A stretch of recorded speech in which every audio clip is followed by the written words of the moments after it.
අපි උත්සාහ කරන්නේ අපේ හිත මෙල්ල කරගන්න. වරක උන්වහන්සේ කුලප්පු වෙච්ච කුළු හරකෙකුට මේ සිත උපමා කරා. කඟ වේනෙකුට, ගෝනෙකුට, මීහරකෙකුට මේ සිත උපමා කරත් ඒ මදි වගේ පේන්නේ. ඒ තරම් බලවන්ත අරමුණු මේ ලෝකයක් විනාශ කරන්න පුළුවන් මේ අරමුණක්. මේ ලෝකයක් විනාශ කර න්‍යෂ්ටි කවියක් හදන්න තරම් මේ සිතුවිල්ලක් දුරදිග ගිහිල්ලා කාය කර්මයක්, මනෝ කර්මයක්, වචී කර්මයක් බවට මේකපත් වෙලා තමන්ගේ විනාශය තමන් හදාගන්න අපි මේක එහෙම බව දැනගත්තේ බුද්ධ වචනේ ශ්‍රවණය කරාට පස්සේ. ඒ දෙසටක් ආගම් වල එහෙම නැත්නම් එදා ಭಾರತයේ ඉන්දියාවේ මේ මිත්‍යා දෘෂ්ටික ආගම් අදහපු අය සම්බුද්ධ වචනේ ඇහුවට පස්සේ තමන් මිත්‍යා දෘෂ්ටිකයෝ බව මේ යන පාර වැරදි කියලා දැක්කේ බුද්ධ වචනේ ශ්‍රවණය කරාට පස්සේ. බුදුන් වහන්සේ දේශනා කරන්නේ හැම එකකම තියෙන අනිත්‍යතාව. මේ ලෝකේ අපි සැපයි කියලා ගන්න උත්සාහ කරන හැමදේම අනිත්‍යයට අහු වෙන දෙයක්. ඒ අනිත්‍ය දේ දුකට අයිති දෙයක්. ඒ දුක මම නොවන, මගේ නොවන, මගේ ආත්මේ නොවන, තනි වචනෙන් කිව්වොත් අනාත්මීය දෙයක්. ඒ බව බුදුන් වහන්සේ අපිට ඔප්පු කරන්නේ අපි එහෙම පිළි නොගන්න අපිට. පිළිගන්න අපේ මනස තුල, අපේ සිත තුල කිසිම ඒ සම්බන්ධ හැඟීමක් පහළ නොවන අපි බුද්ධ වචනේ අහලා ගොඩක් උත්සාහ කරන්නේ අපේ තේරෙන වචනේ මේ උත්සාහය කියන්නේ වීරයවන්ත වෙන්නේ අපි මේ වචනේ යම් හරි පොඩි අවබෝධයක් ලැබුණොත් ඒ අවබෝධය කියන්නේ පෙර සසරේ කරපු පින්බලය අවබෝධයක් ලෙස පහළ වෙනවා. පින් නැත්තම් අවබෝධ වෙන්න දෙයක් නැහැ. ඒ නිසා මේ කොච්චර ඇහුවොත් මේක අවබෝධයක් වෙන්නේ නැහැ. මේක පාඩමක් ඇහුවා වගේ වෙනවා සංසාරේ පින් නැත්තම්. ඒ නිසා පින් කරපු බොහෝ ඇත්තෝ මේක අහනකොට ශ්‍රද්ධාවෙන් බොහෝම සංවර වෙලා, පාලනය වෙලා, වචනෙන් සංවර වෙලා, වචී කර්මයේ හිඳිලා, කාය කර්ම හිඳිලා, කයින් වෙන අකුසල නැති වෙලා, මනෝ කර්ම හිඳිලා, මනසින් වෙන්නා වූ අකුසල නැති වෙලා, තුන්දරම හික්මිලා, තුන්දරම පාලනය වෙලා, සුපේක්ෂාකාමී බොහෝම සිල්වත් නිවිච්ච කෙනෙක් බවට පත් වෙන්නේ බලා සිටියේදී. ඒ ඔහුටම දර්ශනය වෙන දෙයක්, දර්ශනේන සම්පන්න දෙයක්, ඔහුටම පේන දෙයක්, සම්දිට්ඨික දෙයක්, අකාලික දෙයක්, ඒ මොහොතේම සිද්ධ වෙන දෙයක්. ඒක ධර්මතාවක ඵලයක් මිසක් කෙනෙකුගේ ඵලයක් නෙවෙයි. මේ හේතු ඵලයක්. ධර්මතාව අවිද්‍යාව නිසා, ඒ කියන්නේ නොදන්න නිසා, නොපෙනෙන නිසා, ජාති ජරා ව්‍යාධි මරණ දුක කොහෙද තියෙන්නේ, කුමක් මතද පවතින්නේ? ඒ පවතිනව නම් ඒ වෙලාවේ අපේ කය ඇතුලේ මොනවද තියෙන්නේ? ජරා මරණ දුක කියලා අපි නොදැන හිටියේ. බුද්ධ වචනේ ඇහුවට පස්සේ, ඒ උතුම් චතුරාර්ය සත්‍ය ශ්‍රවණය කරාට පස්සේ තේරුණා අපේ ජීවිතේ කවුරුත් ඉපදිලා නම් අපිට ලැබිලා තියෙන්නේ මරණෙමයි. හැබැයි අපි ඒ ගැන හිතන්නේ නැති නිසා අපිට මේ මරණය මෙනෙහි කිරීමෙන් ලැබෙන සැනසෙල්ල ලැබුණේ නැහැ. මරණ දුක මෙනෙහි කරනකොට, මරණානුස්සතිය වැඩෙනකොට ඕනම කෙනෙකුගේ කෙලෙස් ධර්ම අඩු වෙනවා. වචන සංවර වෙනවා. ඔහු මෙනෙහි කරලා ඔහු පාලනය කරපු කෙනෙක් නම්, පාලනය වෙච්ච කෙනෙක් නම් ඔහුගේ ඇත්තේ සීල වචන. අනුන්ට අහුම්කම් දෙන්න පුළුවන් ගුණයක් ඇති. නැත්නම් ඔහුට හික්මිල නැති, ඔහුට හානියක් කරගන්න අවිද්‍යාව ඉන්න, නොදන්නකම මුල් වෙච්ච කෙනෙක්. ඒ නිසා අපි මේ ධර්ම ශ්‍රවණය කරද්දී අපි මේ හික්මිල නැති අපි හික්මෙන්න පෙර පින නැතිනම් හික්මෙන්නේ නැහැ. මොකද මේ දහම දේවදත්තටත් ඇහුණා. දේවදත්ත බුදුහාමුදුරුවෝ පිළිගත්තේ නැත්තේ නෑ. පිළිගත්තා. නමුත් බුදුහාමුදුරුවෝගේ යටතේ ඉන්න කැමැත්ත තිබුණා. නායකත්වයට කැමැත්ත තිබුණා. මේ මෝඩ කැමැත්ත තිබ්බා. ඒ නිසා තමයි එක එක වරයන් ඉල්ලුවේ.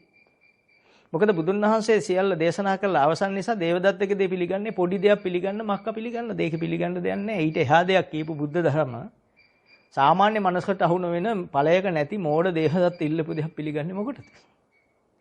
එතකොට අපිට තේරුම් ගන්න පුළුවන් දෙයක් තියෙනවා. තමන්ගේ ඒ කියන්නේ බෝසත් අවදීදී යසෝදරාගේ සහෝදරය වෙච්ච දේවදත්ත කොතනද හිටියේ? යසෝදරා කොච්චර එහා ප්‍රඥාවෙන් එහාට ගියාද? කොයිතරම් ප්‍රාතිහාර පාන අභිචාවලලාභිනියක් වුණාද? මහරහත් මෙහෙණියක් වෙන්න, ධර්ම කතිකාවියක් වෙන්න තරම් උසස් වූ ඥානයක් පෙර පිනෙන් ලැබුණු කෙනෙක්. කුගේ සහෝදරයා මිනිමරු ත්‍රස්තෙක්, මිනි මරන්න උත්සාහ කරපු, බුදුන් වහන්සේ ඝාතනය කරන්න උත්සාහ කරපු කෙනෙක්. ඒ සඳහා කූට උපක්‍රම තෝරගත්ත කෙනෙක් බවට පත් වෙන්නේ තමන්ගේ පෙරපින් නැති නිසා. දහම අහන්න පින් නැති මුණු නිසා කියපු දේ අවබෝධ වුණේ නැහැ. අඟුලිමාලට කියපු දේ අවබෝධ වෙන්න පෙර පින තිබුණු නිසා මහා දරුණු කෙනෙක් අඟුලිමාල කියන්නේ දේවදත්තට වඩා දරුණු කෙනෙක්. චරිතය අතින් බැලුවම දේවදත්ත කරලා තියෙන්නේ බුදුන් වහන්සේට ගැටුණු එක විතරයි බුදුන් වහන්සේත් සමග. අඟුලිමාල 999ක් ඔය කියන ගානේ හැටියට අලුත් ඇඟිලි 999ක් මරන්න තනියෙන් ඒක කරන්නේ කවුරුත් උදව් කරන්නේ නැහැ නේ මිනිහ මරන්න. එතකොට තනියෙන් මේ දේ කරන්න මොනතරම් සාහසික කෙනෙක්ද? ඒ බුදු වචන ඉස්සරහා මෙල්ල වෙනවා කියන එකේ අර්ථය ඔබ තේරුම් ගන්න නිකන් නැතුව අවබෝධ කරගන්න. මොකද්ද? ඔය දුක කියන්නේ මේ හිත මන ආයතනය තුල පහළ වෙන සංඥා සංකාර විඥාන රූප කියන මේ නාම රූප ධර්මතාවයේ මත හට ගන්න සංකල්පය අපිට පේන්නේ නැති නිසා අපි ඒක බාහිර දෙයක් කියලා අපිට මේ මිරිඟුව සකස් වෙන නිසා ඒ මායාව සකස් වෙන නිසා අපිට අපි තුල හටගත්තේ දේ දුක හෝ සැප හෝ අනිත්‍ය හෝ නිට්ටය හෝ සුඛ හෝ ආත්ම කියලා අපට පේන්නේ නැහැ. බුදුන් වහන්සේගේ දේශනා කරන්නේ අනිත්‍යයි දුක්ඛයි අනාත්මයි කියලා. පංච උපාදානස්කන්ධය. එහෙම නොපෙනුනොත් ඒක නිට්ටය සුඛ ආත්ම වශයෙන් භාවිතා වෙනවා කියන්නේ ඒකේ තියෙන කාම සංකල්ප වලින් කෙලෙස් වලින් ඒ අදහසේ තියෙන කෙලෙස් ටිකෙන් ඔහු කෙලෙස් වල අයිතිකාරී බවට පත් වෙන එක තමයි නිට්ටය කියන්නේ. ඒ දේ ඔහු තියෙන දෙයක් විදියට පේන එකටයි කියන්නේ නිට්ටය කියලා. ඒක සැපක් කොට යාට දැනෙන නිසායි සුඛ කියන්නේ. ඒක යා මම වශයෙන් ගන්න නිසා කෙලෙස් ටික ආත්ම කියන්නේ. නිට්ටය සුඛ ආත්ම කියන්නේ අනිත්‍ය දුක්ඛ අනාත්ම වල විරුද්ධ පැත්ත. එතකොට එහෙම ගන්නකොට එයා සංසාරයට අහුණා කියලා එයාට දැනගන්න ක්‍රමයක් නැති පැත්තයි චතුරාර්ය සත්‍ය අනවබෝධය කියන්නේ. ඒකට තමයි අවිද්‍යාව කියන්නේ. දැන් මම මේ කියු ටික සමහරට ඔබට ගැඹුරු ඇති. අමාරු ඇති නොතේරෙනවා ඇති ප්‍රශ්නයක් නැහැ. විස්තර කරනකොට තේරෙයි. නේද? මේ අපි එච්චර මේ ගැන හිතන්නේ නැතුව බලන්න මම පොඩි උපමාවකින් කිව්වොත් මේක. ඔබ ගහක් දිහා බලනකොට අපි කට්ටියම ගහක් දිහා බලනවා. මේ ඉන්න 4-5 දෙනා ගහක් දිහා බලනවා. මේ කතරගම පූජා භූමියේ තියෙන මල් පැලයක් දිහා බලනවා. බලනකොට මේ මල් පැලේ අපි හඳුරන්නේ නැත්නම් අපිට මොකක්ද ඒක පණිවිඩේ හිතට එන පණිවිඩයටනේ අපට පේන්නේ පිටතදී. නමුත් මේක ඇත්තටම මේක විස්තර කරන භාග්‍යතුන් වහන්සේ මේ රූපය ඇසත් එක්ක ගැටෙන රූපයක්. මේ රූපය ඇසට කාටත් පොදුයි. රූපේ පොදුයිනේ. කාටත් රූපේ පේනවා. ඇසටනේ පේන්නේ. ඇසත් එක්ක මේක ගැටෙනවා කියන එකයි ඇසට රූප පේනවා කියලා අපේ වචනෙන් කියන්නේ. ඒතර රූපය ඇසත් එක්ක ගැටෙනකොට ස්පර්ශය. මේ ස්පර්ශ වෙන මොහොතේම ඇතුලෙන් සංඥාවන් නිකුත් වෙනවා කියන මන ආයතනේ. සසඤ්ඤම්මේ සමනකේ ලෝකේ. එහෙනම් මනසයි සංඥාවයි ලෝකේ කියලා භාග්‍යතුන් වහන්සේ පෙන්වුවා. ලෝකේ නම් දුකයි කියලා පෙන්වුවා. එහෙනම් ඔබ තේරුම් ගන්න මන ආයතනේ තමයි කියන්නේ මේක මේ සල්මලක්. ඔබ සල්මල් ගැන ආවනම් ඒ රූපේ ඔබ ඒ අතීතේ දන්න රූපය ඒ මොහොතට මනසෙන් නිකුත් කරා පමණි. නිකුත් වුණා විතරයි. මේ ටික අවබෝධ කරගන්න. එතකොට දැන් ඔබ සල්මල තියෙන්නේ ඔබ හිතන්නේ අර තියෙන්නේ සල්මල කියලා. එහෙම හිතන්නේ ඇතුළත මේ වෙච්ච සිද්ධි ජාලය මොකුත් නොදැන. ඇහැට රූපේ පේනකොට සල්මල කියලා තියෙන්නේ හිත තුල අතීතේ දන්න දැනීම හිත තුල නිකුත් වීම. හිත තුල ක්‍රියාත්මක වීම. ඔබට තේරෙන වචනේ මම මේ ගන්න උත්සාහ කරන්නේ. මේකේ වචනවල පොඩි පොඩි වරදී ඇති වගේ පෙනේ. එහෙම එකක් වෙන්නේ නැහැ ඔබට ජීවිතෙන් බලනකොට. නේද? වචනේ හරියට මෙහෙම හතරස් කරලා ගන්න යන්න එපා. ඒකට මොකක්වත් තේරෙන්නේ නැහැ. සරල වෙන්න හැමතිස්සෙම. ඔබ එතකොට සල්මලක් දිහා ඔබ බලන්නේ. අපි කමක් නැහැ ඔබ සල්මල දිහා බලන්න. එළියේ තියෙන සල්මල කියලා බලන්න. ඒක සම්මතය. පරමාර්ථ සත්‍ය කියන්නේ ඕක වෙන ආකාරය දකින්න එක. සම්මතය කියන්නේ ඔබ සල්මලක් කියලා බාහිරේ බලන එක. සම්මතය විදර්ශනා කරනවා කියන්නේ මේ සම්මතය ඔබ තුල වෙච්ච ආකාරය බලනවා. ඒක දේශනා කරන්නේ ලෞතර බුදුන් වහන්සේ කෙනෙක් විතරයි. ඒක කාටවත් දේශනා කරන්න පුළුවන් දෙයක් නෙවෙයි. ඒ නිසායි පුබ්බේ අනනුස්සතේසු ධම්මේසු කියන්නේ. පෙර නොවසපු දෙයක්. දේවේනවා මාරේනවා බ්‍රහ්මනවා දෙවියෝ මාරෝ කාටවත් පුළුවන් දෙයක් නෙවෙයි මේ විග්‍රහය. එතකොට මේ රූපේ ඇහැට පේන දෙයක්. ඇසත් එක්ක මේ රූපේ ගැටුනේ. ඒක මං හිතනවා තේරෙනවා කාට. ඒ ඇස කියන්නේ ආධ්‍යාත්මය. එහෙම නැත්නම් ඔබේ බඹයක් පමණ ඔය කයට කියනවා ආධ්‍යාත්මය කියලා. ඒ කයේ කොටසක් තමයි ඇස, පෙනෙන ශක්තිය. ඇස. හරිනේ? ඇස පහළ වෙන්නේ පේනකොට. පේන්නේ නැත්නම් ඇහැක් නැහැ. අනිත්‍ය නම් තියෙන්න බෑනේ. නැති වුණා නම්. ඒක මහා ගැඹුරු දර්ශනයක් වගේ බැලුවම පෙනුනට ජීවිතෙන් බලන්න ගියාම සරල වෙයි. පදෙන් බැලුවම නම් ගැඹුරුයි. නේද? එතකොට දැන් ඇසට පේන දේ රූපයක්. රූපේ බාහිරයි. රූපේ හැදිලා තියෙන්නේ මොනවයින්ද? සතර මහා ධාතුන්ගෙන්. ඇස හැදිලා තියෙන්නේ මොනවයින්ද? ඒත් සතර මහා ධාතුන්ගෙන්. මේ කය මුළු කයම සතර මහා ධාතුන්ගෙන්නේ. එතකොට අපි එහෙම විග්‍රහ කරොත් ඊට ගැඹුරු පැත්තක් අහු වෙනවා අපිට. එහෙම නොගිහිල්ලා බැලුවොත් ඇස රූපයක් එක්ක ගැටෙනවා. ඇස කියන්නේ ආධ්‍යාත්මය ඔබේ කය. රූපේ බාහිරයි. නේද? රූපේ බාහිරයි. එතකොට බාහිර රූපයක් ගැටෙන්නේ කොහෙදද? බාහිරේදීද ඇසේදීද? පේනීම සකස් වෙන්නේ ඇස තුලද ගහ තුලද? අනේ මෙච්චර සරල කරනකොට මොනතරම් සතුටක් එන්න ඕනද නේද? ඇහැ ගහට ඇදිලා යනවද ගහ ඇහැ තුලට ආවද? ගසේ මොකක් හරි දැනීමක්. ගහව නම් ඉවරයිනේ අපි. නෑනේ. ඒක ගහේ මොකක් හරි මොනවා රූප ධාරාවක් එන්නේ නැතිද? ආවේ මොකද්ද හොයන්න යන්න එපා ඉතල වෙන දේ තේරුම් ගන්න. ඒක පෙනේ කවදා හරි. මුලින්ම කරන්නේ ඔක්කොම හොයන්න යනෝනේ. ඒකනේ අපි පරීක්ෂා නිරීක්ෂණයක් හොයන්න ගිහලා මේ ඔක්කොම නැති කරගත්තේ. ඒක සරල දෙයක්. මේක සරල වෙන්නේ ජීවිතෙන් බලන්න, ගලපලා බලන්න. ජීවිතෙන් බලන කෙනේ ගලපලා බලන එකනේ. වෙන ජීවිතයක් අපිට නැහැනේ. එතකොට ඇහැට රූපයක් පේනකොට, ඇසත් එක්ක රූපයක් ගැටෙනකොට ඇස ආධ්‍යාත්මය කියන්නේ ඔබ කියලා කියන්න, ඔබ මම කියලා කියන්නේ මේ ආධ්‍යාත්මය කියන කොටසට. මේ කයට මම හරි. හඳුනා ගැනීම පිණිස පමණි. එතකොට මේ ඇසට පෙනෙන ඒවා රූප. ශබ්ද ඇහෙන්නේ නැහැ නේ ඇහැට. නේද? රහ දැනෙන්නේ නැහැ නේ ඇහැට. ගන්ධය දැනෙන්නේ නැහැ නේ ඇහැට. නේද? ස්පර්ශය නම් දැනෙනවනේ. ඒ දැනෙන්නේ මේ මස් ගොඩට. ඇසට ස්පර්ශ දැනෙන්නේ නැහැ. ස්පර්ශ දැනෙන තැනට කියන්නේ පොට්ටබ්බේ කියලා කයට. ඇසට පේන දෙයට කියන්නේ ඇසට කියන්නේ පෙනීම කියලා. පෙනෙන ශක්තියට කියන නමක් ඇස. මේ මස් ටික ඇතිල්ලුව පේනවද දැනෙනවද? ඇහැට කට්ටුවකින් ඇන්නොත් පේනවද දැනෙනවද? දැනෙන තැන තියෙන්නේ පෙනීමද පොට්ටබ්බේද? අපි එහෙම ගියොත් දහම ගොඩක් තව පරතරක් අහුවෙයි. දැනට නම් අපි එහෙම ගමනා වෙන එකක් නැහැ.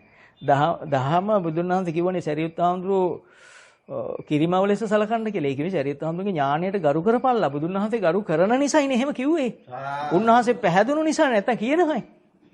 එතකොට දැන් මේ දහම් දැනීමට ඔබ ගරු කරනවා කියන්නේ මේක අවබෝධ කරගන්නේ. එතකොට ඇහැ කියන්නේ පෙනෙන අවස්ථාවට, පෙනෙන මොහොතට කියන නම. චක්කුම් බික්කවේ අනිදස්සන. ඇස අනිත්‍යයි. ඇස අනිදර්ශනයි. දර්ශනයකට අහු වෙන්නේ නැහැ ඇස. ඇස පෙනෙන දෙයක් නොවේ. අහුත්වාන සම්භූතම්. මේක සකස් වෙන දෙයක්, ඒක නොපෙනෙන දෙයක්. ඇස කියන්නේ රූපේ පේන මොහොතට විතරයි. තේරෙනවා ඇති. මම හිතනවා මේ බොහෝ අපි බැලුවොත් අපි උඟක් කල් ඉගෙනගෙන අවුරුදු 18ක් 20ක් ඉස්කෝලේ ගියපු අයනේ. එතකොට අපිට තේරෙන්න ඕන. ඒක ඉගෙනුවනේ තේරුම් කරගන්න කියලා. එතකොට ඇහැට පේන ඔක්කොම මොනවද? රූප. කොහෙද ඉගෙනන්නේ මොන ඉස්කෝලේ? අපිත් එනවා ඉස්කෝලේ. මං ගියේ ඉස්කෝලේ නම් උගන්වලා නැහැ.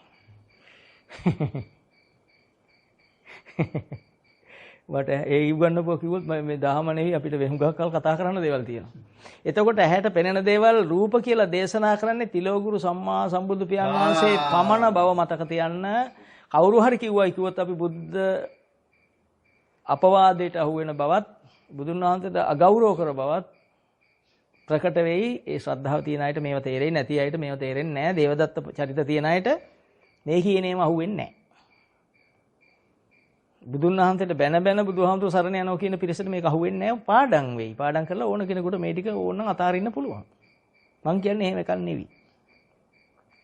එතකොට ඔබ බලන්න ඇහැට පේන රූපෙට හිත තුල පහළ වෙනවා සල්මල කියලා. ඔන්න ඔය ටික තේරෙන්නේ නැති දැන්. ඔබ සල්මල කියන එක දන්න නිසා මේ හිතට අර මල ඇහැ එක්ක ගැටෙන මොහොතේම හිතට ඔබට නොදෙනෙන්න ඔබට හොරා රහසනේ. ඔබට රහසේ හිත ඇතුලේ සල්මල කියලා සංඥාවක්, හැඳිරීමක් හිත තුල ඔන්න දැන් නම් තේරුණා, පහළ වුණා. හරි. දැන් මේ ගැන නොදැනගත්තොත් ඔබ මොකද්ද කියන්නේ? අපි එහෙම කියමු ඔබ කියන්නේ කියලා. එතකොට තේරෙනව නේද? හැම එකම දාර්ශනිකව කියන්නේ කිව්ව මොකක්වත් නම් අහුවෙන්නේ නැහැ. ඔබ එතකොට කියන්නේ එළියේ තියෙන දේ සල්මල කියලා. අන්න සල්මල කියලා කියන්නේ. ඇත්තටම අන්න සල්මල කියනකොට මේක සිදු ආකාරයේ බුදුන් වහන්සේ විස්තර කරනවා. ඇස රූපේ ගැටෙද්දී මන ආයතනේ අතීත පුරුද්ද සමුදය කරලා දුන්නා, උදව් කරලා දුන්නා, පහල කරලා දුන්නා. මන ආයතනයේ ස්වභාවය තමයි ඒක. ඒකට කියන ප්‍රසාද රූප කියලා. අරකේ සහයට මේකේ තියෙන රූපේ පහළ වෙන එකට කිව්ව ප්‍රසාද රූපය. ඇස හරහා නිසා චක්කු ප්‍රසාද කිව්වා. දෙහුව තව නමක් එකතු වුණා නේද? දැන් මොකක් කරන්නද තේරෙන්නේ? නම් ගොඩක් එකතු කරාම දහම තේරෙන්නේ නැහැ. නම් පුළුවන්. ඊට පස්සේ ඒ තර්ක කරන්න යනවා මම දන්නවලු චක්කු ප්‍රසාදේ ගැන. ඒව බලන්න නෙවි කිව්වේ මේ විහිද්ධිය බලා ගන්න. ඒව පස්සේ පාඩම් කරලා විභාගෙට ලියලා පාස් කරලා කාඩ්බෝඩ් කැල්ලක් ගන්න ඒක ප්‍රශ්නයක් නෑ. හැබැයි ඉතින් මේක නිවනට අදාළ නැති දෙයක්. එතකොට ඇහැ රූපේ ගැටෙන මොහොතේ සල්මල කියන රූපේ මන් තුල පහළ වූ බව දැනගෙන එළියේ තියෙන දේ සල්මල කියලා බැලුවොත් සල්මලක් එළියෙන් පෙනෙයිද? නොකරපු කෙනෙකුට මේ අත්දැකීම මම උත්තරයක් දුන්නොත් අපි නොකරපු කෙනෙක් මේ උත්තරය තව පාඩමක් විතරක් වෙන බව මතක තියාගන්න. මේ නිසායි මම උත්තරේ දෙන්නේ නැත්තේ. සිරිසේන එළියේදී ඉන්නේ සිරිසේන හිතේදී ඉන්නේ. ඇහැට පේනකොටම ඇහැට රූපේ පේනකොටම අර ඉන්නේ සිරිසේන කියනකොට සිරිසේන කොහෙන්ද ආවේ? මං එයාගේ නම නොදන්නව නම් උදාහරණ ගනිමු එයාගේ නම මම දන්නවම කියලා. ඒ දැනීම මන් තුල තිබුණු නිසා පේනකොටම හිත තුල මතු වුණා. හොඳයි මම ප්ලේන් එකක් මතක් කර කර ඉන්නවා එයා පෙනෙද්දි. මගේ හිතේ වැඩ කරන්නේ ප්ලේන් එකක්. බෝයින් 737. ගුවන් යානයක් දැන් මතක් වෙලා ලයිට් පත්තු වෙන හැටි පේන ගමන් අරයා යනවා. දැන් මට සමහර විට මේ සිරිසේන කියන හැඟීමවත් එන්නේ නැති වෙන්න පුළුවන්. එන්නත් පුළුවන් අප්‍රකටව. මේව ජීවිතෙන් බැලුව පුදුම දෙයක්. මේ ඔබ කවදාවත් ඔය රූපවාහිනී බලන්නේ මේක අහුණු කෙනෙක් මේක බලන මර වැඩ වෙන්නේ මේකේ. channel මාරු වෙනවා. ඒ channel out යනවා. හරියට clear වෙනවා. සමහර unclear වෙනවා. සමහර light ගියා වගේ වෙනවා. මේක බලනකොට පුදුම වෙනවා. ඉතින් අපි ඉතින් නිින්ද යනවා නේද? මේක තමයි ධර්මතාව. එතකොට පේනවා අර එහෙනම් සිරිසේන කියන්නේ හිත තුල පහළ වූ අතීත දැනීම. එහෙම බලනකොට එළිය කෙනාට සිරිසේන කියන කියමන ඔබ තුලින් එළියට යයිද නැද්ද? ප්‍රත්‍යක්ෂ ඥාණයෙන් බලන්න. දැන් ඕනේ හොඳයි. මේ කතා කරන කෙනා දිහා බලන්න මම දිහා. එහෙම බලන්නකො. එතකොට ඇහැට පේන්නේ එකක්. ඇහැට පේන්නේ රූප. හිත තුල කවුද පහළුනේ? ධර්මදේශකයා කියලා. දැන් ධර්මදේශකයා කියන එක හිත තුල පහළුනාම ඔබ කවුරු දිහාද බලන්නේ? මේ ඉන්නේ ධර්මදේශකයා කියලා. එතකොට ඔබට මොන පැත්තද වැහුනේ? බුදු පියාණන් වහන්සේ පෙන්වන දාර්ශනික පැත්ත වැහුණා. දාර්ශනික පැත්ත කියන්නේ ආධ්‍යාත්මය තුල සකස් වූ උපාදාන ස්කන්ධය වැහුණා. ඒ කියන්නේ අවිද්‍යාව පහළ වුණා. මේ ඉන්නේ ධර්මදේශකයා එහෙම නැත්නම් අර ඉන්නේ සිරිසේන කියලා බලන තැන මොනවද තියෙන්නේ? අවිද්‍යාව. අවිද්‍යාව තුල සිද්ධ වෙන සංඛාරයක්. සකස් වීමක්. අවිද්‍යාව තුල තියෙන සිත කය වචනේ සකස් වීමක් තියෙන්නේ. ඒකෙන් බලන් ඉන්නකම් ඔබේ හිතේ රාගය හටගත්තා නම්, ද්වේෂය හටගත්තා නම්, මෝහය හටගත්තා නම් පේනවද? පොඩ්ඩක්වත් පේන්නේ නැහැ. රාග ද්වේෂ මෝහ හටගන්නේ කොහෙද? හිත තුල. ඒකනේ හිත සුද්ධ කරන්නේ ප්‍රභාස්වර මිදම් බික්කවේ චිත්තං. මේ ඔබේ හිත ප්‍රභාස්වරයි. තංචකෝ ආගන්තුකේ උපක්ඛලේසේ උපක්ඛලිතං. ආගන්තුකේන අවස්ථාවට එන. ඉඳලා එන. හැමදාම එන කෙනාට ආගන්තුකයා කියන්නේ නැහැ නේ. එහෙනම් අවස්ථාවට එන. ඇහි රූපේ ගැටෙනකොට විතරක් එන නිසා ආගන්තුක වෙනවා. ආගන්තුකේ උපක්ඛලේසේ. මොන උපක්ඛලේසේ කියන්නේ? රාග දේශ මොහ. උපක්ඛලිතං. ඒවෙන් කිලිටි වෙනවලු හිත. ඇත්තද කියලා කොහෙ බලන්නද ඕන? පොත බැලුවොත් ඉතින් පොතේ වචනේ පෙනෙයි. හිත බැලුවොත් සිද්ධිය පෙනෙයි. සිද්ධිය පෙනුනොත් දහම දකි. දහම දැක්කොත් බුදු පියාණන් වහන්සේ දකි. එතකොට සිරිසේන කොහෙද ඉන්නේ? ඔබ ඉන්න ලෝකේ සිරිසේන එළි ඉන්නවයි කියලා කියන්න නැත්නම් ඔබට වෙන ඒ මිනිස්සු පිස්සෝ කියන එළි ඉන්න පිස්සෝ ටික ඔබට පිස්සෝ කියනවා. බුදුහාමුදුරුවෝ කිව්වේ එළි ඉන්න හැට නෙමෙයි පිස්සෝ කියලා තමන්ට මතක තියාගන්න. සබ්බේ ප්‍රත්‍යඥා උන්මත්තක මේ සිද්ධිය යම් කෙනෙක් තුල වෙනවාද ඔහු අවිද්‍යාව තුලද ඉන්නේ ඔහු පිස්සෙක්. ප්‍රත්‍යඥා ජනනය වෙනවා කියන්නේ පහළ වීම. ප්‍රත්‍යඥ කියන්නේ කෙලෙස් පහළ වීම. උපාදාන ස්කන්ධයන් පහළ වෙනවා නම් ඒක දන්නේ නැතිනම් ඔහු උන්මත්තකෙක්. ඒකනේ හීනෙන් නැගිටලා ඇවිදින්නේ අපි. නිදා ගන්නවා කියන්නේ අපේ තියෙන ආයතන පහක් අක්‍රිය වෙනවා. ඇස කනට ඉතින් ඇහෙන්නේ නැහැ ටිකක්. ඔක මේ නිදා ගන්නකොට කනට ඇහෙන එකත් අඩු වෙනෝනේ. නාහෙට දැනෙන එකත් අඩු වෙනවා. ඒක නෙමෙයි වේදනාව තියදී නිදා ගන්න පුළුවන් අපිට. මේ හොඳ කපල ඔපරේෂන් කරලා තියදී නිින්ද යන්නේ ඒක නිින්ද ගියාම දැනෙන්නේ නැහැ. ඒ ආයතන වැහෙන එක වෙන්නේ. අපි හිතුව නිදාගත්ත කියලා නෑ. ඇස, කන, නාසය, දිව, ශරීරය කියන පහ වැහෙනවා. හැබැයි කවුද වැඩ කරන්නේ?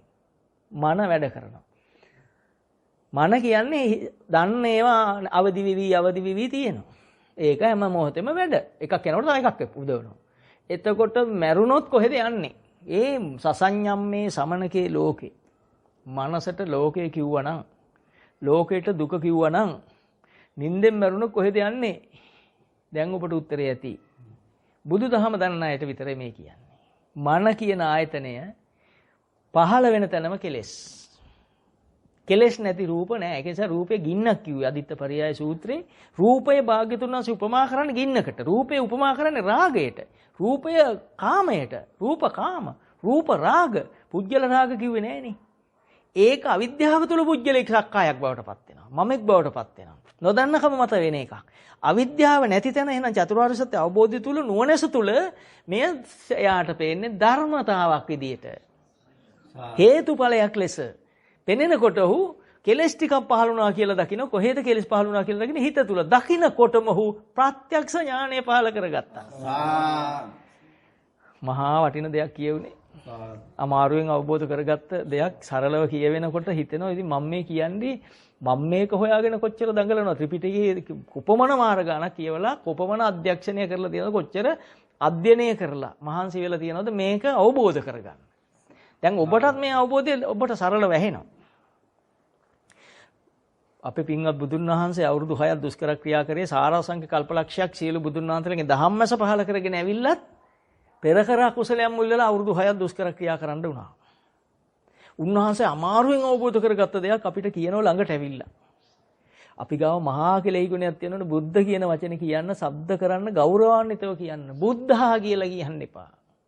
බුද්ධ කියලා ගෞරවාන්විතව දන්නවා ඉතින් කෙලෙහි ගුණ ඇත්තෝ සහ කෙලෙහි ගුණ නැහැනේ කොහොමද? කෙල ගුණ නම් ඉතින් විටමින් C D තියෙන්න එපා කියලා වල නැහැ. ඒ නැතුව වගේ කෙලෙහි ගුණයක් නැහැ. බුදුහාමුදුරන්ට කතා කරන්න නොදන්න පිරිස් දහම අහනවා. එතනම අපි පටන් ගන්න තැනම අපි විනාශ කරන් ඉවරයි. අපි ශ්‍රද්ධාව නැති කරන් ඉවරයි. සංසාර බය ආපු කෙනෙක් ගැලවෙන්න තියෙන එකම මාර්ගය බුද්ධ වචන කියලා අවබෝධ වෙච්ච කෙනෙක් බුදුන් වහන්සේට දහසක් දෑංගිලි බැඳ වඳිනවා. ඒ වචනේ කතා කරන්නේ බොහෝම ගෞරවයෙන්. ඒ ශ්‍රද්ධාව මේ වචනෙන් අපිට විස්තර කරන්න අපි දන්නේ නැහැ. එම නිසා මේ බුදුන් වහන්සේ කෙනෙක් ඔබට මේ දේශනා කරලා තියෙන්නේ මේ සිද්ධිය වෙන හැටි ඔබ තුලින් දකිනකොට ඔබේ කෙලෙස් නැති වුණේ දකින මොහොතෙමයි. නේද? යං කිංචි සමුදය ධම්මං සබ්බන්තං නිරෝධ ධම්මන්ති.